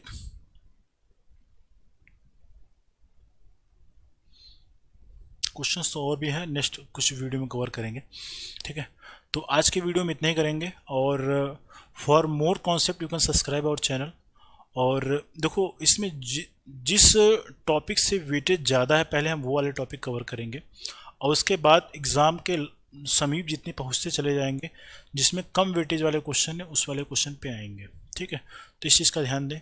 ये सारा का सारा एग्ज़ाम बूस्टर मतलब स्कोर बूस्टर वाले कॉन्सेप्ट कराए जा रहे हैं, जिससे आपके एग्ज़ाम में कॉन्सेप्ट की क्लैरिटी हो जाए और इस एग्ज़ाम में अच्छा आप स्कोर बूस्ट कर पाएँ, ठीक है। तो अगर ये चैनल में जो मैं चीज़ें पढ़ा रहा हूँ अगर आपको चीज़ें समझ में आ रही हैं, सारी चीज़ें अगर कॉन्सेप्ट में सारी चीज़ें क्लियर हैं, सारी चीज़ें समझ में आ रही हैं, तो you can subscribe our channel and please comment. उससे हमें एक चीज़ समझ में आती है कि वट एवर जो हम कॉन्सेप्ट क्रिएट कर रहे हैं आपको चीज़ें समझ में आ रही हैं, या फिर उसमें कुछ और भी एक्स्ट्रा ऐड करने की ज़रूरत है, तो मुझे एक क्लैरिटी हो जाएगी। मैंने आपको इस जो भी चीज़ें कराने की कोशिश की कॉन्सेप्ट पे ज़्यादा फोकस करके चीज़ें कराई गई हैं, ठीक है। फार्मूला बेस ना करा के जो भी क्वेश्चन एग्जाम में आए हैं उनका एक समावेश किया गया है, जिससे आपको कॉन्सेप्ट पता रहते हुए, कभी कभी क्वेश्चन क्या होता है, मैंने आपको बहुत से क्वेश्चन ऐसे कराए हैं जो आपको फार्मूला पता है लेकिन फिर भी आप फार्मूला से अप्लाई नहीं कर पाते। तो किस तरीके से कॉन्सेप्ट सोचने की एक मैथ का जो अप्रोच होना चाहिए वो मैंने आपको क्लियर कराने की कोशिश करी है। सो आई होप इस सेशन से आपको बहुत कुछ सीखने को मिला होगा, and best of luck, take care and thank you.